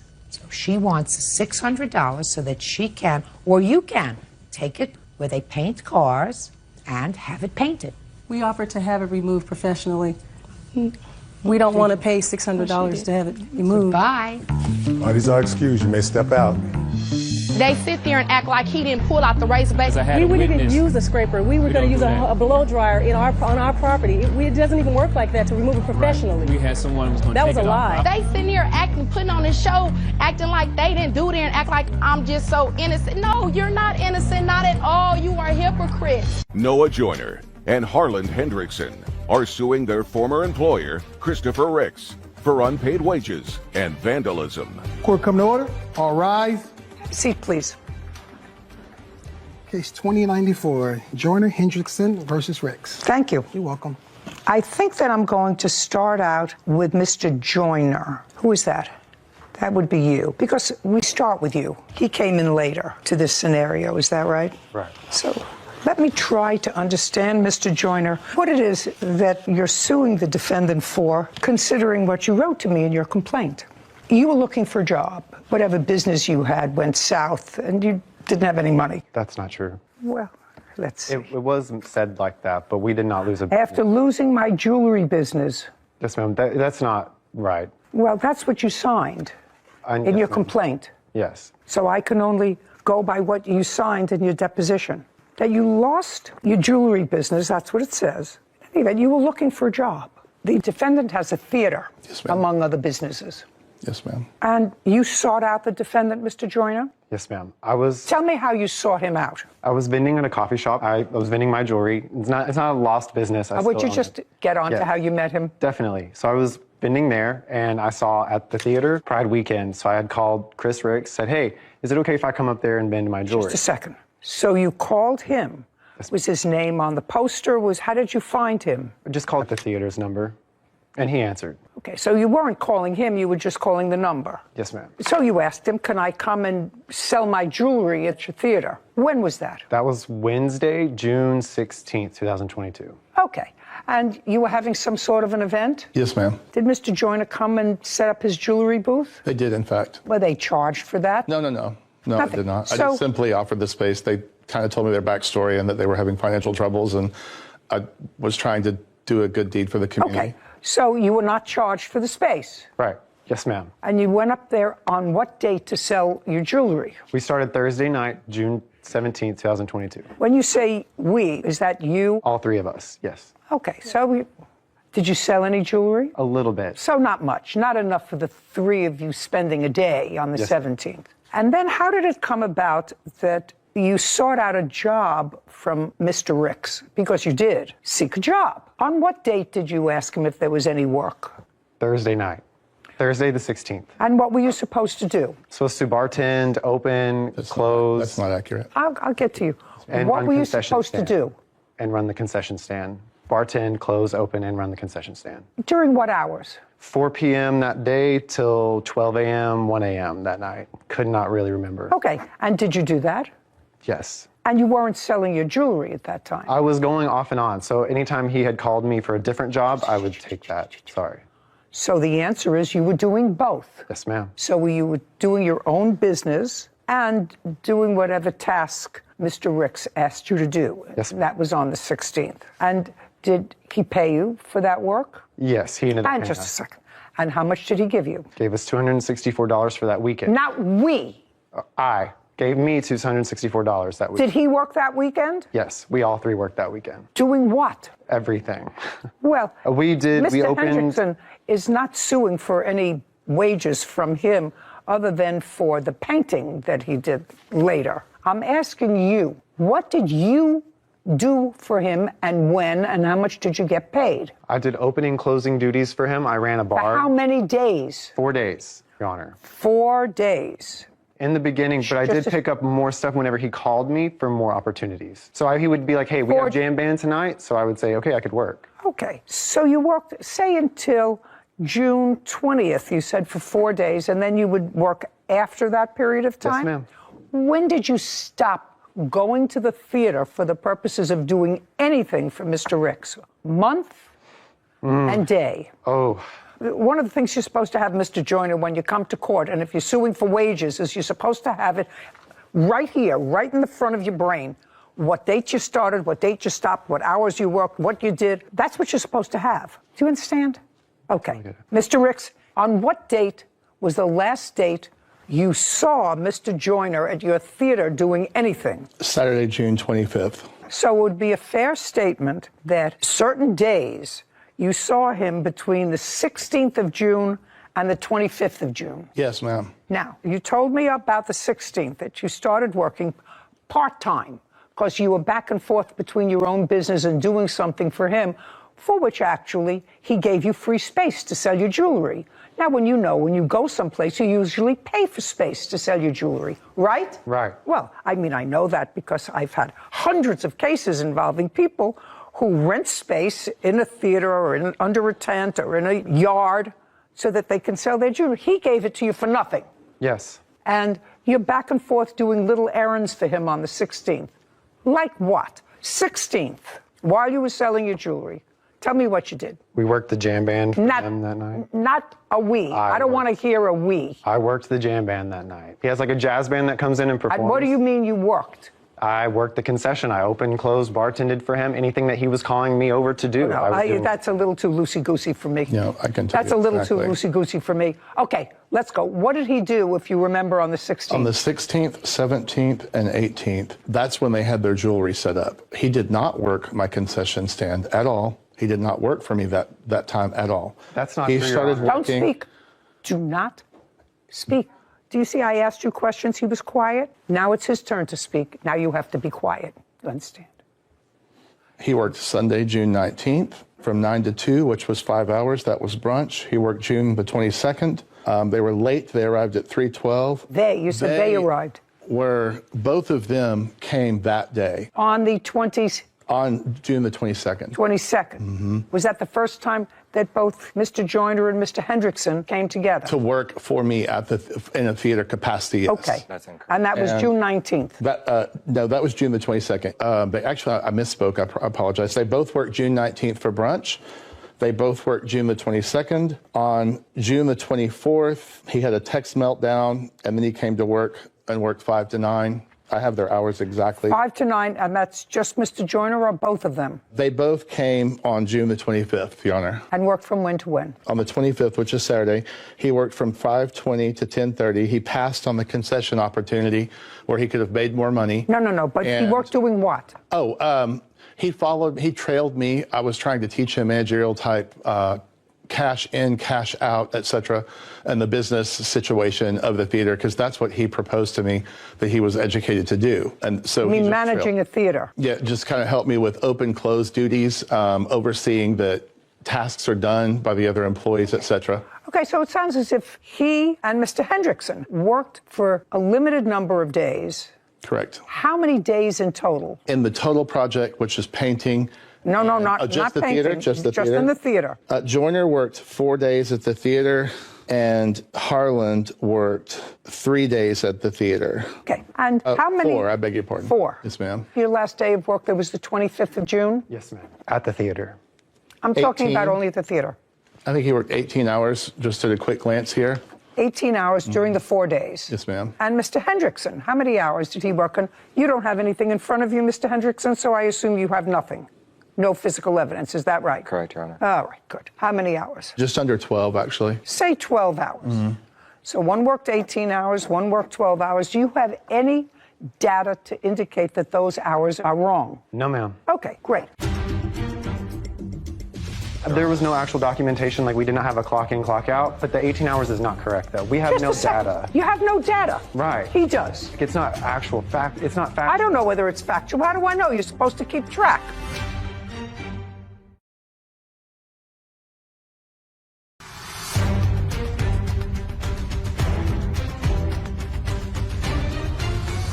Noah Joyner and Harlan Hendrickson claim their former employer, Christopher Ricks, owes for unpaid wages and vandalism.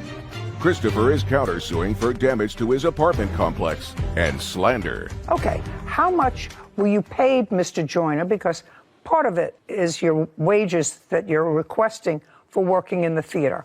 How much in total did Mr. Ricks pay you? $264. That's for the theater work. Yes, ma'am. And how much, Mr. Hendrickson, did Mr. Ricks pay you? $204. Sarah, do math for me, would you please? 18 into 264 and 12 into 204. Now, on what date, Mr. Joyner, because this is where it gets sort of fuzzy to me. So far, this is what I'm getting. That the three of you were trying to start a business that was marginally successful in selling jewelry. So far, do we agree on that? Yes, ma'am. And as part of selling your jewelry, you approached the defendant, and it was really a cold call. You called a regular number, not Mr. Ricks personally, and told him your story. And he said, well, if you want to come down, I'll give you free space to sell your jewelry. And that was within his theater area. Yes, ma'am. So you would say that was very nice of him. And you worked for him, and he showed you the place, he showed you the books, he showed you, you started to do other things. Now, at some point, this is where I go a little fuzzy with you, Mr. Joyner, and maybe you can help me understand you. So you have someone who's been nothing but nice to you so far. On what date did you file a complaint with Alcohol and Beverage Control? That was July 5th, 2022. So let me figure this out. So you worked for him at the theater until June 25th. On July 5th, is that what you told me? Well, after the 25th of June, so we had kind of like a weird period where we were trying to figure out if we still wanted to finish the apartments for him. And No apartments. We haven't gotten to the apartments yet. I'm going to get to the apartments because he asked you to paint apartments. You went over there, and that's another part of your lawsuit. Just a second. Sarah Rose, how much did Mr. Joyner make per hour? $14.60. Minimum wage. And Mr. Hendrickson It's 11 in Arkansas. would be 17 an hour. And he made 17 an hour. Correct, for 12 hours at 200. But there was no actual. hours are not There was no actual documentation. Like we did not have a clock in, clock out. But the 18 hours is not correct, though. We have Just no a second. data. We Just have a no second. data. You have no data. Right. He does. But there's no it's not actual fact. It's not fact. I don't know whether it's factual. How do I know? You're supposed to keep track. Yes, ma'am. You're supposed to keep track. We're not the business owners. Just a second. You want Of the the money. theater. Right now, he's paid you more than the minimum wage for being around.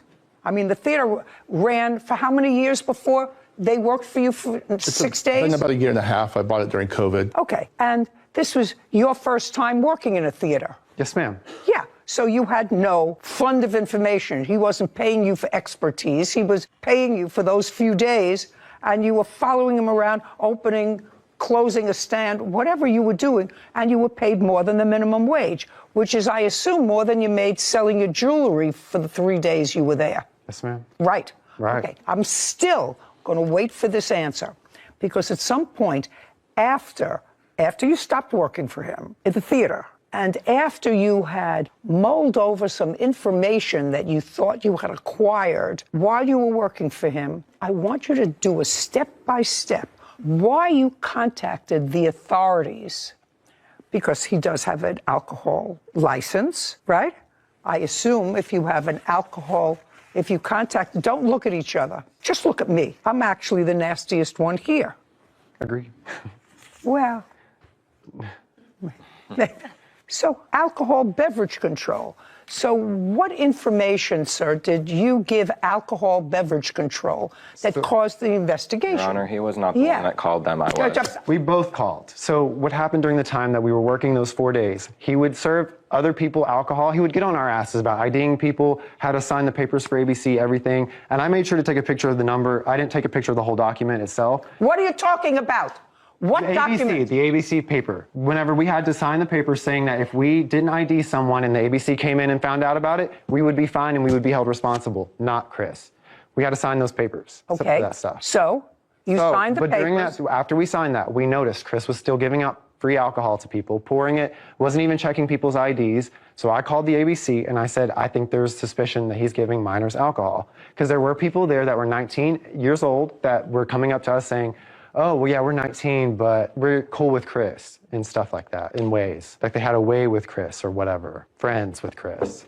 We just started working there. We don't know the regulars. We don't know what the life is like. I'm just trying to think of why you would do that for somebody who was, forget whether I believe you or not, forget the loosey-goosey of what you just told me. Maybe he said, we actually have a recording that he admitted to giving one of our 19-year-old employees alcohol. Because he said...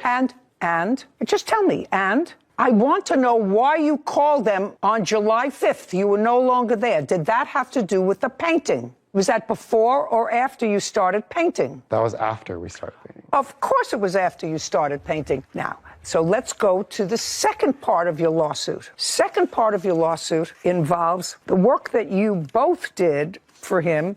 You have an apartment complex, Mr. Ricks. Correct. And that apartment complex contains how many apartments? 20. I bought it as a rehab. And it was completely vacant. And at the time that you asked them if they wanted to paint it, it was vacant, all 20 units? Correct. Tell me, how did you approach Mr. Ricks, or he you, about this house painting job? We were trying to get away from all the stuff that we were seeing and hearing at the theater. So we asked if he had other jobs for us, and he said he had apartments that needed to be painted last week, and that if we could get in there and finish them, great. Okay, now I'm going to come back to what you just told me. You just told me that you saw things at the theater, that he served somebody that you know who was 19 alcohol. And that was very distressing to you. So distressing that you said to him, do you have any other work for us? It wasn't just that just a second. Instance. Just no, a ma'am. How many hours did you work on each of those days, Mr. Hendrickson? I do not remember the hours for the days, but I calculated all the hours together, and it was 52. Well, then you know how many hours you worked. Technically, yes. What do you mean, technically, yes?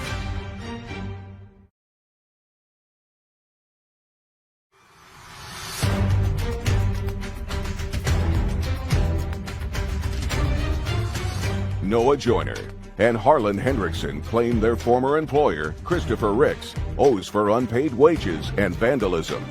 Christopher is countersuing for damage to his apartment complex and slander. Okay. Did he take you over to paint the complex in handcuffs? Did he take you over there in a van? Did you ask him for additional work? He's the only person really in Hot Springs, Arkansas that we felt like we could relate to and feel comfortable working for.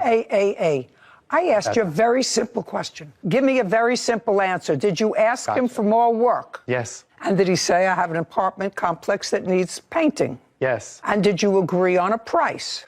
Yes, ma'am. And what was the name of the last person that you did painting for? House painting. I did it for my parents when we built our house, but that's... Very nice. I also painted a room once in my dining room when I was 24 years old. I actually thought I did a pretty good job. I would not hire myself out as a house painter, but because I painted my parents' living room when I was 12. So the answer is you had The reason why he was asking us to paint because he couldn't find someone else to paint for him because he wasn't paying people. I didn't ask no to paint. Shh. That's correct. Just a second. Sir.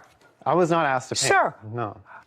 Mr. Joyner, you know what your problem is? Your problem is you were dissatisfied with what you saw at his theater. And then you went, and now I'm speaking. You were dissatisfied with what you saw at his theater. While you were there, working at the theater, you did nothing about it. Zero. Even if it was true, you did nothing about it. We didn't want to lose our jobs at the time, Your Honor. You didn't have jobs at the time. You stopped working for him on the 25th of June. You didn't call alcohol until July 5th, you said, so you were no longer working for him in the theater. So it didn't start to bother you, really. June 22nd, June 23rd, June 24th, June 25th, the 26th, the 27th, the 28th, 29th, 30th, all the way up until July 5th. The ABC report was not just filed by me, and it wasn't just on July 5th. There was also another instance where it was filed earlier, but that was with them, and there's no evidence about it. Just a second. You filed July 5th. Yes, ma'am. Now you're going to tell me what happened with the painting, because you finished the painting kerfuffle happened in July, is that right? Right. And it was after the painting kerfuffle that you called alcohol beverage. Yes, after the painting kerfuffle. Well, it was during. It was during. What? It was during, kind of, almost. You're getting the feeling that I'm not sympathetic. It wasn't just me that filed the report with ABC. Well, just a second. You mean one of these other people who was also jobless? Filed. I don't care. So we shouldn't Nobody have was reported it at all. No, we shouldn't have I'm reported it? trying to get to your motive, sir. If it was so abhorrent, My motive? I have no motive. Speak, I am just owed don't try to speak over me. Don't try to speak over me. That now I'm trying doesn't to fight for what I'm work. owed. So far, you're not owed a thing for the theater. Now we're getting to the painting. I'm just trying to see what motivates somebody. And I'm not excusing the fact that if Mr. Ricks serves alcohol to minors, that's not a good thing to do. He can get into real difficulty. They conducted an investigation as a result of the calls. All I have to ask you is this. Do you still have your liquor license? Absolutely. Okay. Was it ever revoked? No. And I've had multiple in the state of Arkansas. So you're not owed any money for the theater. Now we're going to get to the paint. When did you start painting in the complex? Date? June 27th, 2022. 6/27. Did you paint there 6/28?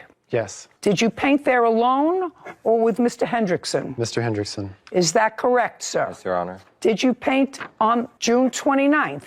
Yes, Your Honor. Did you paint after June 29th? No, Your Honor. So you painted there for 3 days. Is that correct? Actually, 5 days that I was there. I started on the 23rd. I was there for 3. And did you work the 23rd? I worked the 23rd through the 29th. Just 23rd, 24th, 25th, 26th, 27th, 28th. So you work weekends? Yes.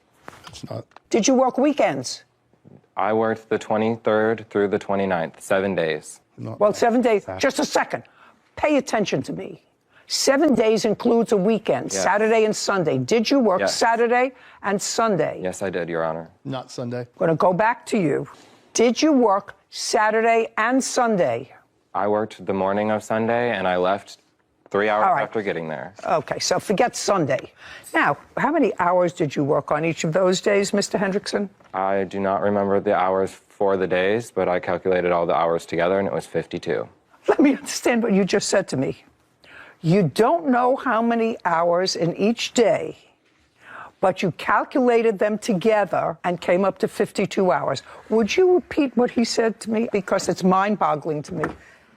He said, I do not remember the hours for the days, but I calculated all the hours together, and it was 52. Now, how do you calculate all the hours? Let me ask my question, sir. How do you calculate up to 52 when you don't remember how many hours you worked each day? Looking at the text messages and seeing when I got there and when I left, because I texted him when I opened the doors and when I locked up. Well, then you know how many hours you worked. Technically. What? Technically, yes. What do you mean, technically, yes? Because they're not completely correct. I didn't text him right when I got there, and I didn't text him right when I was leaving. I texted him when I got home or after I had started. Okay, let's go back. A Joyner and Harlan Hendrickson have accused their former employer, Christopher Ricks, of vandalizing Noah's car and refusing to pay wages. Christopher claims they slandered his business. Now, you have photographs of the place before you started painting and afterwards? You have any photographs? Absolutely. I'd like to see them. It's just the paint on the floor. Just a second. Okay, very well. I have eyes. I can look at the pictures. So the I just want to take a look. If I need any... How they are before we paint them.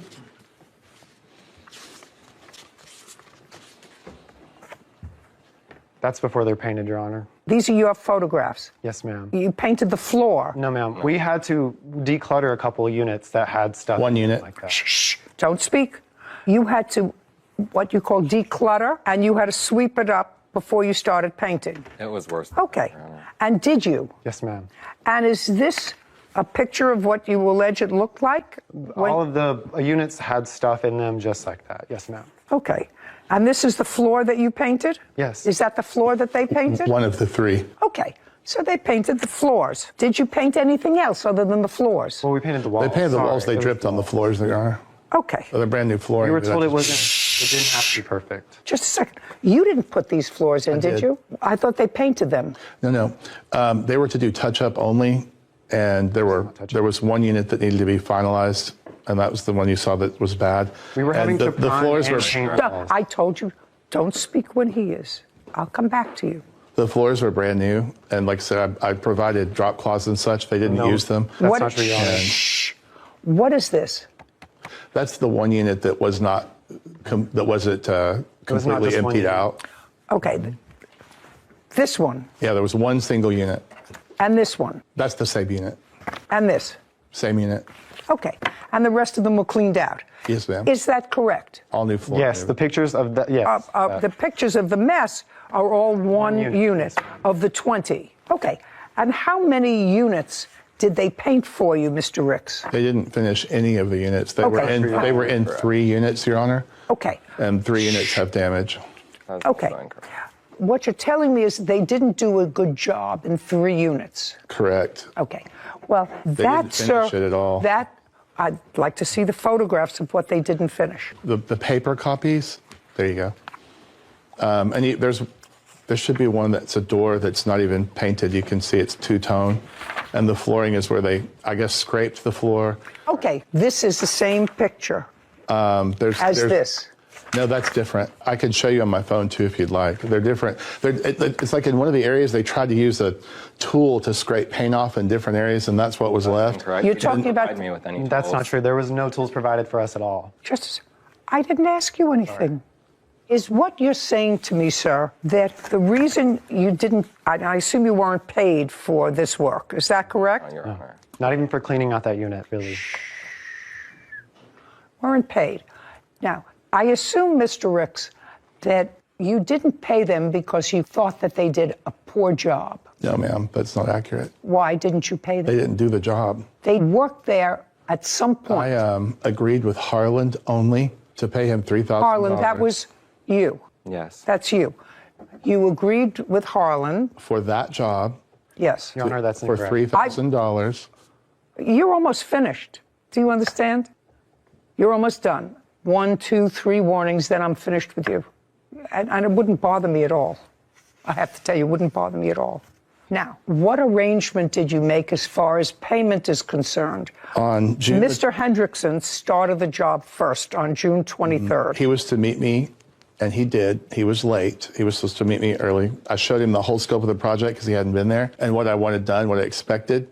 And we agreed on the price of $3,000. And after they got halfway done, which was 10 units, I would pay them $1,500. And then when they were complete, I would pay the entire $3,000. They didn't get past 3, Your Honor. 3 of the 20. Yes, ma'am. And they didn't finish any of those at all. Okay. What I'm saying to you, Mr. Ricks, you took one guy. Right. Who you didn't know from a hole in the wall. Yes, ma'am. You took a second guy who you knew was there because I believe that you knew he was there painting with Mr. Right, Joyner. Mr. Hendricks actually fired him twice. You can see in text message if you need to see that. You mean Mr. Hendrickson fired Mr. Joyner? Yeah, he says right here. Just a second. Well, let me just pull up the text message so But you do know that Mr. Joyner was there. Yes, ma'am. Okay. It was a group. They decided to do a group thing. This is right here. It says, never mind. No one's not going to help me anymore. Group chat. And then there's an additional where he says again that I'm going to let Noah have a couple of days off. Just a second. Mr. Hendrickson, so on the 29th, you indicated to Mr. Ricks that Noah, that would be you, is not going to be helping me anymore. Yes. Yes, and you want to tell me why? Noah and I had... No, look at me. Noah and I had an argument at the painting job Tell me about we were arguing... Tell me about the argument, sorry. We were when did you have it? arguing about the detail that we were putting into our work. I walked in and Noah was paying a lot of attention to detail, and Chris told me that the job did not have to be perfect. He just wanted it to be done. Just a second. So Noah was trying to be careful. Yes. And you said you don't have to be so careful. Yes, Your Honor. Is that what it boils down to? Yes, Your Honor. And that was on the 29th. Yes, correct. So after that, he said he's not going to work for you anymore. Correct. Now, so I gather from that statement that since you were working there since the 23rd, you didn't feel as if you had to be so careful to detail. That is... I mean, that would follow from what you just said to me. If Noah wanted to be more careful to detail, you say, oh, no, you don't have to be so careful to detail. It doesn't have to be perfect, right? And goodbye, which is what this says. So I have to assume, conjure up in my mind that if you doesn't have to be perfect, doesn't have to be such a great job. It can be, as my great-grandmother used to say, there's a difference between a schmearer and a painter. That's right. Now, I don't know who would understand that except another Jewish grandmother. But you understand the connotation. You can smear paint. I have a 9-year-old granddaughter who can smear paint on a wall. But if I want something professionally done, I try to get a painter. I told Chris I was not a professional. Just a second. You see, that's my problem with Mr. Ricks. If you want something done right, get a man, not a boy. Tell me the worst thing he told you to do. I don't know what you were wanting from me. What I want you to do is to tell me what he told you about black mold. Don't make it up.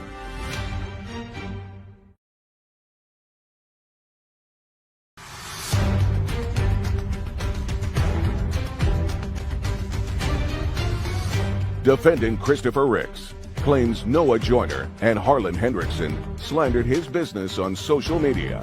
Noah and Harlan say they were not paid for painting Christopher's apartment complex. Now, if I wanted somebody to work on one of my cars, I would not get somebody off the street who was selling popcorn at a concession stand and say, by the way, my car over there needs a new battery. Now, would I take my car back to the same dealership?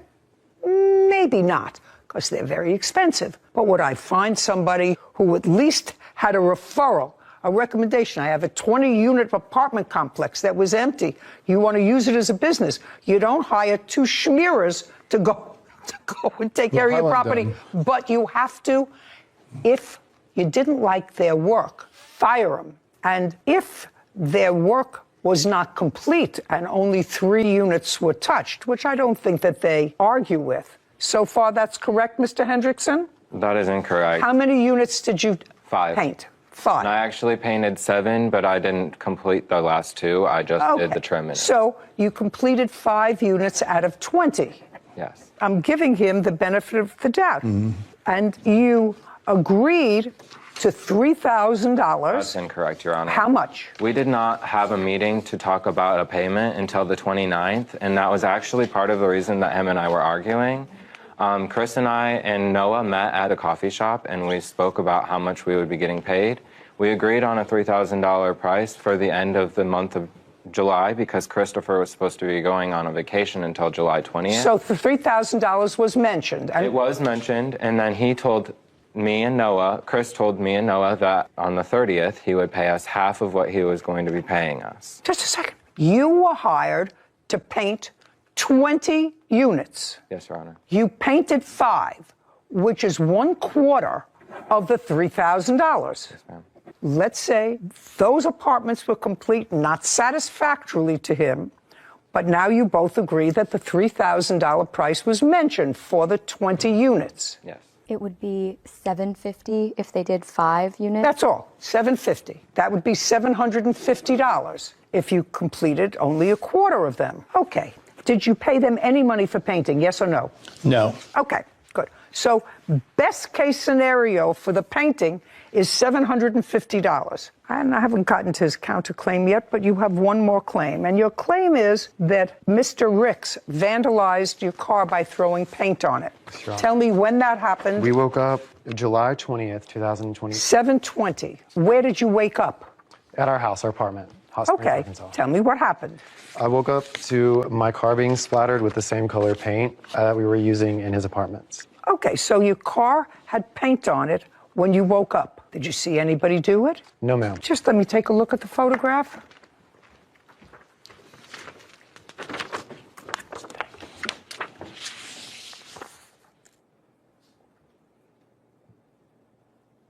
Okay. Did you file a police report? Yes, ma'am. I'd like to see it.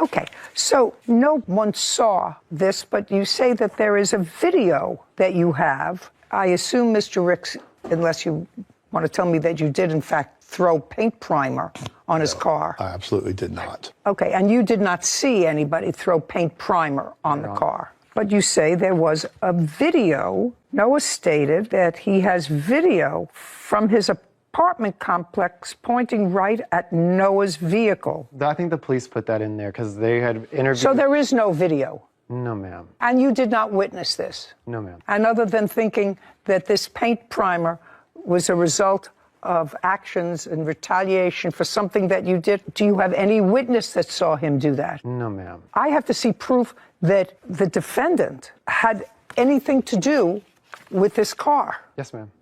Okay? Did you take the car in to be cleaned? Yes, I cleaned it myself just to avoid further damage. Yes. But after I cleaned it, I took it to the auto body shop to see what the actual repair. Okay, do you have pictures of it after you cleaned it? After we cleaned it, it looked somewhat like this. And then we had to take it to the body shop. They buffed out the rest of it for us. So what you're telling me is you took it to an auto body shop, and the auto body shop... They helped clean up the rest of it, but they still took off our top coat. Okay, very good. Well, you have no proof he did it. So far, he owes you $750. May I interject that he doesn't even own that car? I don't care. I'm not giving him any money for the car. There's no proof you did anything to the car. Okay, I'm not going to get into filing a false ABC complaint with the sheriff, because he's not going to be able to prove to me that it's true other than by what he says are his own observations. He doesn't have anybody here who's under the age of 21 who's going to testify that you served him alcohol. So I'm not going to entertain that part of your claim. Money owed for slander, that I would like to see. That's the cross complaint. So far, plaintiff has $750 for painting 1/4 of the places that he was contracted to do. This is the first document, and I had calls just pour in, wanting to know if I'd seen it. And Just a second. Don't tell me it calls pouring in, sir, because Yes, that's ma'am. hearsay. What's the date on this? This one that I'm reading. It says 1 day ago. It was around the first couple of weeks of July. Okay.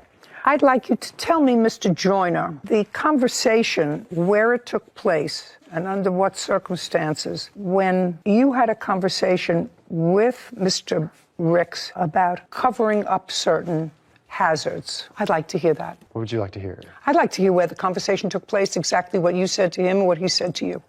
Where it took place? Yes, where it took place, exactly what you said to him and exactly what he said to you. I'm confused. So, like, what is? We are on now. I know the post about a post. Yeah. We're on now a post. So I want you to tell me when you had the conversation where you were and what you said to him, mostly what he said to you, about covering up certain things with paint. Okay, yes, ma'am. So we were told to cover up holes and stuff with caulking and then paint over it. And then we were told that... Now look at me. I was told to go declutter one of the units that had a bunch of old parquet tile, ceramic tiles piled high to the ceiling with old ceiling fans Well, deteriorating. that was the unit that was on sale. Right. Go ahead. Right. And? So he told me that I want you to tell me the worst thing he told you to do in the apartment complex. Tell me the worst thing he told you to do. There was a lot of terrible... No. Just stop and think of what is the worst thing he told you to do, the worst instruction he gave you. Pretty much that I should just do it without the proper protective... No, that's general, sir. Okay. I asked you specific. You posted something about him, about his apartment complex, about the work that you were doing, and I want you to tell me the worst thing he told you to make short shrift of or to cover up. Water damage, black mold. Okay, let's go to black mold. When did you have a discussion with him about black mold? Where were you? He told me to declutter the apartment. So that would be Wednesday, June. So there was one apartment that he told you to declutter. Okay, and that would be June what? Monday, June 27th. I think that's what that... Was he there in person? Yes, ma'am. Okay, so I'd like you to tell me what he said to you and what you said to him. Told me to go... Look here. Told me to declutter the unit, take out all of it, throw it away, and to just... No, don't look over there. Just to clean it, basically. To clean it. So that it would be ready to be painted. And? I did. I cleaned it. And? I'm done. You done? I don't know what else to say. Well, I want you to clean it. Doesn't tell me anything about black mold. I don't know what you were wanting from me. What I want you to do is to tell me what he told you about black mold. Don't make it up.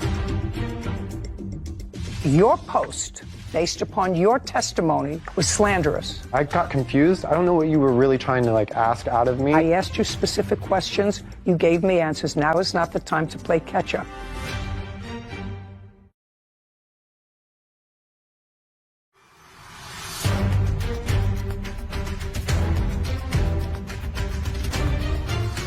Defendant Christopher Ricks claims Noah Joyner and Harlan Hendrickson slandered his business on social media. Noah and Harlan say they were not paid for painting Christopher's apartment complex. Now, tell me what he told you about black mold. He didn't tell me anything about the black mold. Great. And what did he tell you about rat feces? Didn't tell me anything about rat feces. I handled all that stuff without Shh. Then you did that all yourself. Well, in this posting you said, Chris, that would be you, wanted us to paint over chips, possible, dust, maybe, mold, never. He never told you that. That's what you just told me. Black mold, rat feces, and urine. He never told you to cover up those things. You may have done it, but according to you, he just said, clean it. He had told me to cover up the mold that was in I the don't believe that. of the apartment. Oh, I don't believe that.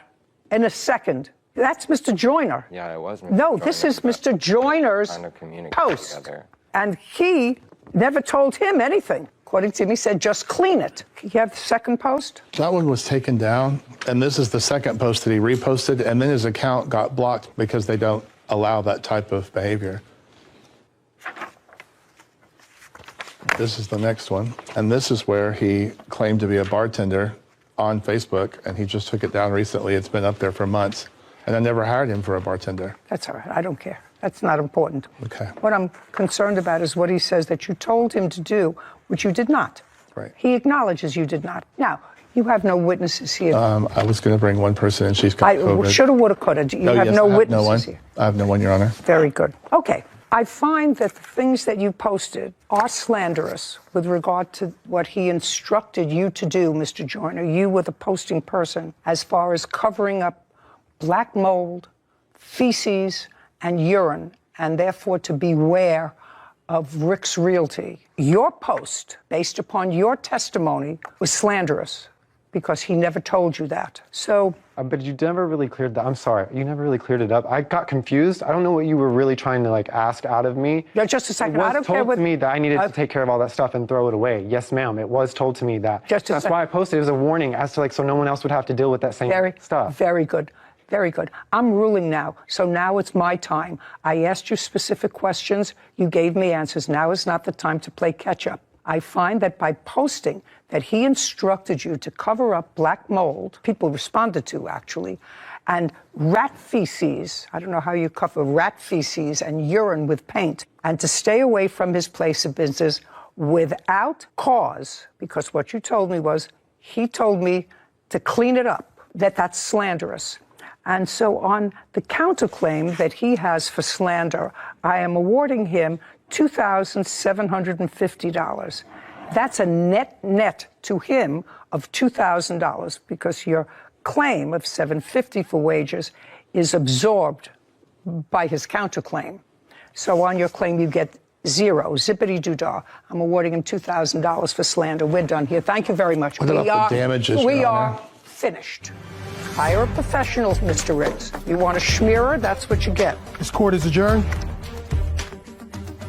Regardless of terminology and how things got messed up, why would you expect someone to clean up rat feces, all of this stuff, and do it for free? It's clear no good deed goes unpunished. I tried to help those kids. Don't understand any of this, really. Well, they were trying to extort money from me and not do work and be lazy and just get paid for work they didn't do. We're trying to move on. We're going to move on. You kind of try to give people chances when they're down on their luck. I've always been a philanthropist, try to help people out, and sometimes you get burned.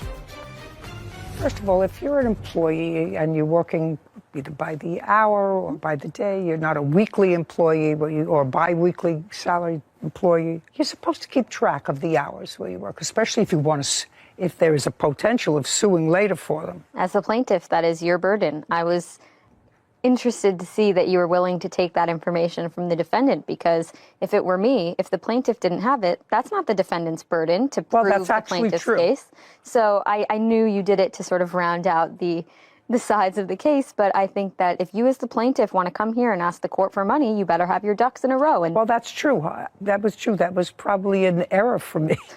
Not that he got anything, but we got where we needed to go. We got where we needed to go, but that's true. It's not the defendant's burden. Yeah. Although the defendant acknowledged that he worked for him. He did. Very forthcoming and honest. So, but that again played better for the defendant, as we saw in the ruling, that he was professional. You're supposed to have your ducks in a row. Yes, and as a plaintiff, you don't get any money if you can't even keep track of the hours that you work. The second thing is that the call to alcohol and beverage, if you feel as if you're doing a public service by reporting behavior that you think could be potentially dangerous, I support that. Mm-hmm. But if you're doing it as a retaliatory act and you don't do it immediately, it's like reporting suspected child abuse. Mm-hmm. If you see a child being abused or neglected and you do nothing and wait a month until you have a fight with the person who is the abuser, that creates a suspicion that it's vindictive and there's a motive to lie. Of course. Because it wasn't done immediately. And they sought another job from the same man after reporting him. Right. To the defendant's detriment, in my eyes, is if you have a big apartment complex and you have guys who were in the jewelry business and didn't make it, then came to work for you in your theater and really weren't very good at that either, then I wouldn't hire them to house paint. Yeah. That actually requires a skill. Without any credentials. So I think that you have to be careful if you have a valuable piece of real estate. Agreed. Anyway, he can't slander him, and he did. I think it all worked out how it was supposed to. I hope so. Case 2041, Dion versus Everson. All parties, please step forward. Caitlin Dion claims her former employer, Scott Everson, breached their contract to buy her baby shoe business. All right, what looks to be a complicated case actually is merely just a contract case. Miss Dion, you had a side business of making baby shoes, and I assume that those are the baby shoes. Yes, it was a full-time business. The defendants had a children's clothing website, and they became familiar with your baby shoes, and they were interested in buying your business. You entered into a contract wherein I believe that they agreed to pay you $30,000 for the business. Is that correct? That was the asking price. There was never a written contract signed. That's incorrect. Just a second. You entered into a deal for $30,000 and an employment contract without a written contract? I have the written contract here, Your Honor. Oh, yeah. I would say goodbye to you all if there wasn't a written contract. There was a draft of a contract, the terms of which changed numerous times over the 2 years. You can't change a written contract. Was it a written contract that was signed by both parties? No, it was never signed. He refused to sign it, even though he was the one that wrote it himself and emailed it to me himself. You called him within the period that you were supposed to be working for him and said, this is too much for me, I can't do it. I read your complaint. Do you understand? That's a breach of your contract, if there ever was a contract.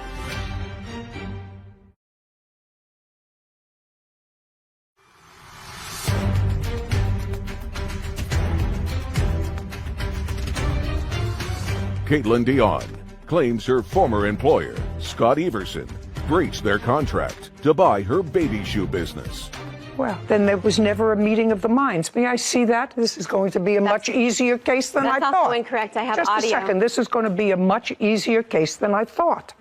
That's the latest draft of an agreement of which there were several drafts prior to that. Listen to me, sir. It doesn't make any difference to me. She's suing you because you paid her pursuant, I assume, under this non-contract, according to you, $31,000. That was both for a piece of her business and for her staying on for a period of, I don't know, 4 months, 6 months? That was never agreed to. Neither was the $30,000. Do you understand? You can't have it both ways. It's a complicated case. It's not complicated. It's very simple. You didn't have a written contract. If you had an oral contract, that's one thing. I do have that, actually. I have audio that we can play right now telling him that he promises to pay me $30,000 regardless of how long I worked for him. Just a second. The original deal that you had was for $30,000. There was actually an original deal that was much more than the contract he took months to change to sign. There's no question that under the terms of what you both thought was reasonable, you agreed to accept $30,000 from him for the business, and you would stay with the business for a period of time, either 4 months or 6 months. I'm not exactly sure what it is, but that is totally reasonable because he wasn't in the baby shoes business. According to your complaint, you were going through some marital difficulty, you were going through other major problems, and you called him within the period that you were supposed to be working for him and said, this is too much for me, I can't do it. I read your complaint. Do you understand? That's a breach of your contract, if there ever was a contract. That was, listen to me carefully. Look in the contract, it says that he would take away $400 per week that I did not work for him. This is not, listen to me, Ms. Dion, listen to me very carefully. This is an unsigned contract. Why did you send it to me then? Just a second. He gave you $31,000. He did not. He gave me $5,000. Just a second. He says he gave you over the period of time $30,000. Did you give her? I have to. Just a second. In the period of time that we've known Ms. Dion and worked with her, I've given her $31,668. I have proof that says otherwise. I'd like to see it. Here are my hourly No, not. Those are paycheck stubs, of which of the $31,000 she received, that were not part of the business purchase price. Listen. No, you're right. That was pay stubs. I have to explain something to you. There was no written contract and clearly no meeting of the minds based upon what you both told me today. What was I supposed to do? I signed the contract and gave it back to him. Then you should have done nothing. If he didn't sign it, you should have done nothing. I was a single mother at the time. Ms. Dion, you have to understand, this is a court. He had all of my assets. This is a court. It's not Dr. Phil. You had no written contract, and if you had no written contract, you had to have an oral contract. I do. No, then you had to have an oral contract, and that oral contract clearly did not reflect a meeting of the minds of both of you. If he didn't sign this contract, and whether it was for your business or for your employment, are you saying to me that you did not receive from him? I'm just curious, because he has the documentation to show me that you did not receive from him $31,000. I have documentation. Sorry, I thought that was a question you asked. That was a question that you did not receive from him. I don't care if it's the business or as a worker, that you did not receive from him during a period of time $31,000. I did not. That's incorrect. I have my paychecks. I have the down payment that he made. I have the installments that he made. Just a second. All of which added up to $31,000. Just a second. Add them up, and I asked you a question. How much was it? Your paychecks and the down payment he made on your business. How much was it? I want to know if it was he said it was $31,000. He paid me $16,666 for my business. My paychecks do not matter. They were not a part of the business agreement. Did you file your case in small claims? That is not a part of my business. Did you file your case in small claims court? Yes, Very working just a second. hourly was not a part Ms. of Dion, the contract. Pay careful attention to me. If you filed your case in small claims court, I'm going to give you an opportunity to go back there. If you think you have I do not. I do not believe that there was a meeting of the minds when there's a contract unsigned for over $10,000. That's absolutely ludicrous. As long as I'm comfortable with the fact that you got paid during a period of time $30,000 so that you worked and you got paid. The contract for the sale of the business, as far as I'm concerned, was never consummated. I'm going to let you go try to explain your position to a judge in either Superior Court, because I don't think small claims courts hear cases up to $10,000. I don't know where you're from. Where are you Correct. from? It's actually $11,000. Utah. In Utah. Well, go back to Utah. This case is dismissed without prejudice. We're done. This court is adjourned. Hello guys, in today's video I'm going to show you my new bicycle. If you need to buy it, then inbox with me, okay? I will give the number. I have the 3 years old this cycle. I now restore it. It is part 1 of restoration. You can see it is gearable. You can see. You can set the walls and the back. And what the hell? Oh yeah. You can also check here from. Nice. And now we will working. It's a 4-year-old cycle, man. Oh no, it's so smooth working. Now in his gear working, you can see I change the gear and the gear works also. Now I do it on full. It is too much hard.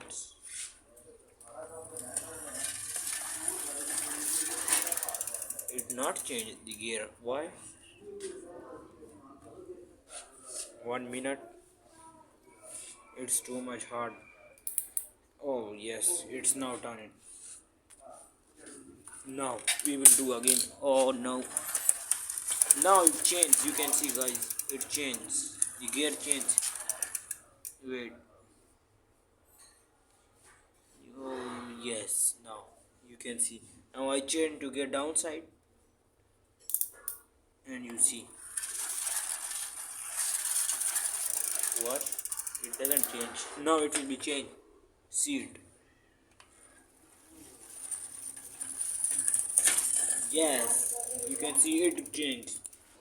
That all you can see my 3-4-year-old restoration of my cycle is good, working now in 5 to 4 year begins. Also you can see I will upload on YouTube. This is my new cycle bicycle. Also you can see here with me. Don't forget to like and subscribe my channel. Bye.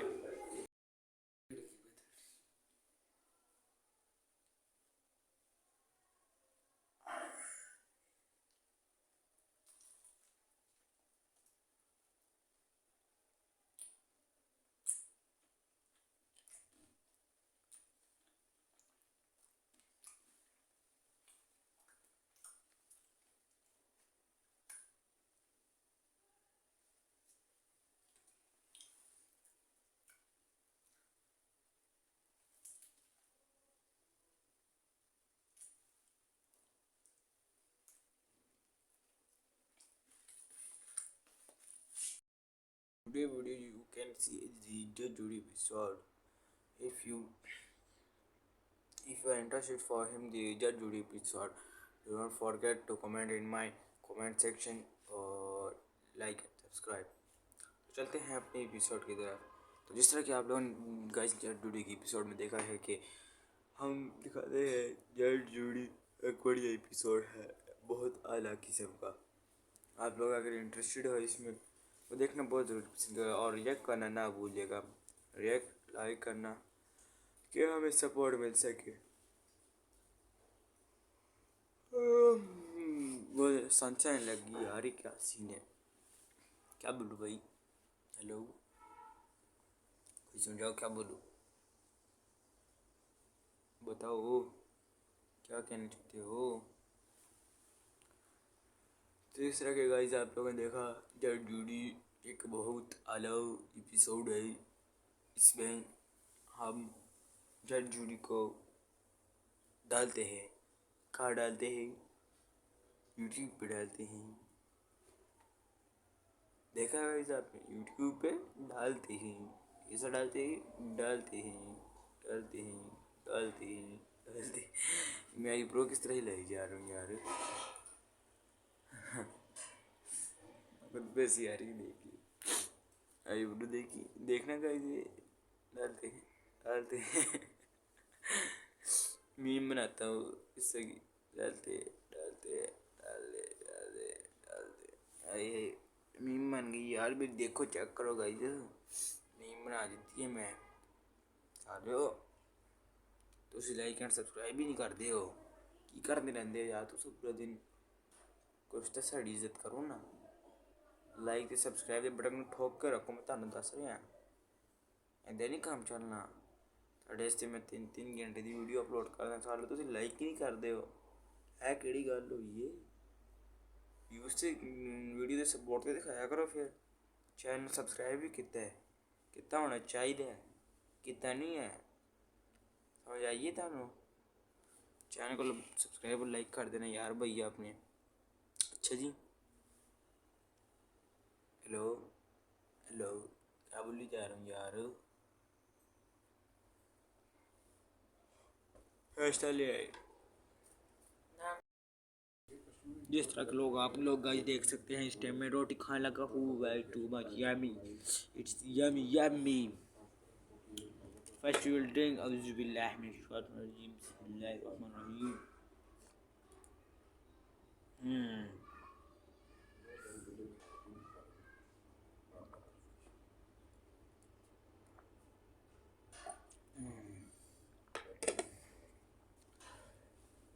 Let's start with the name of Allah, which is so merciful.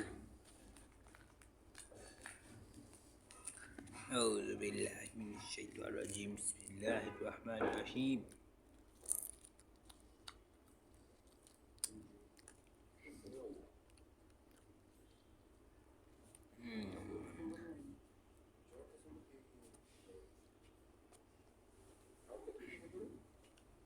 आज है 18।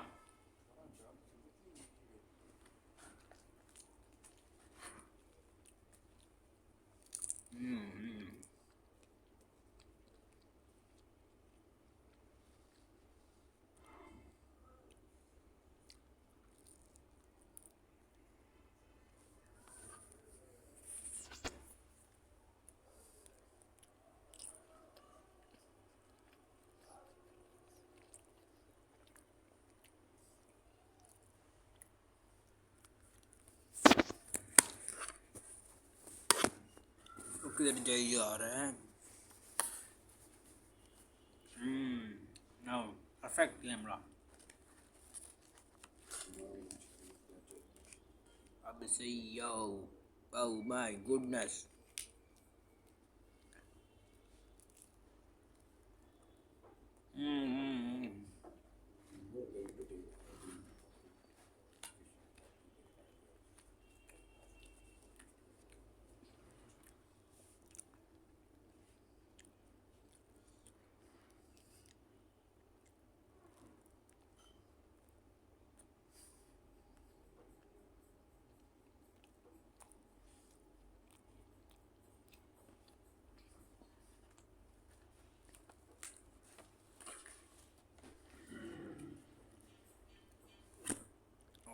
एक ही हो गया।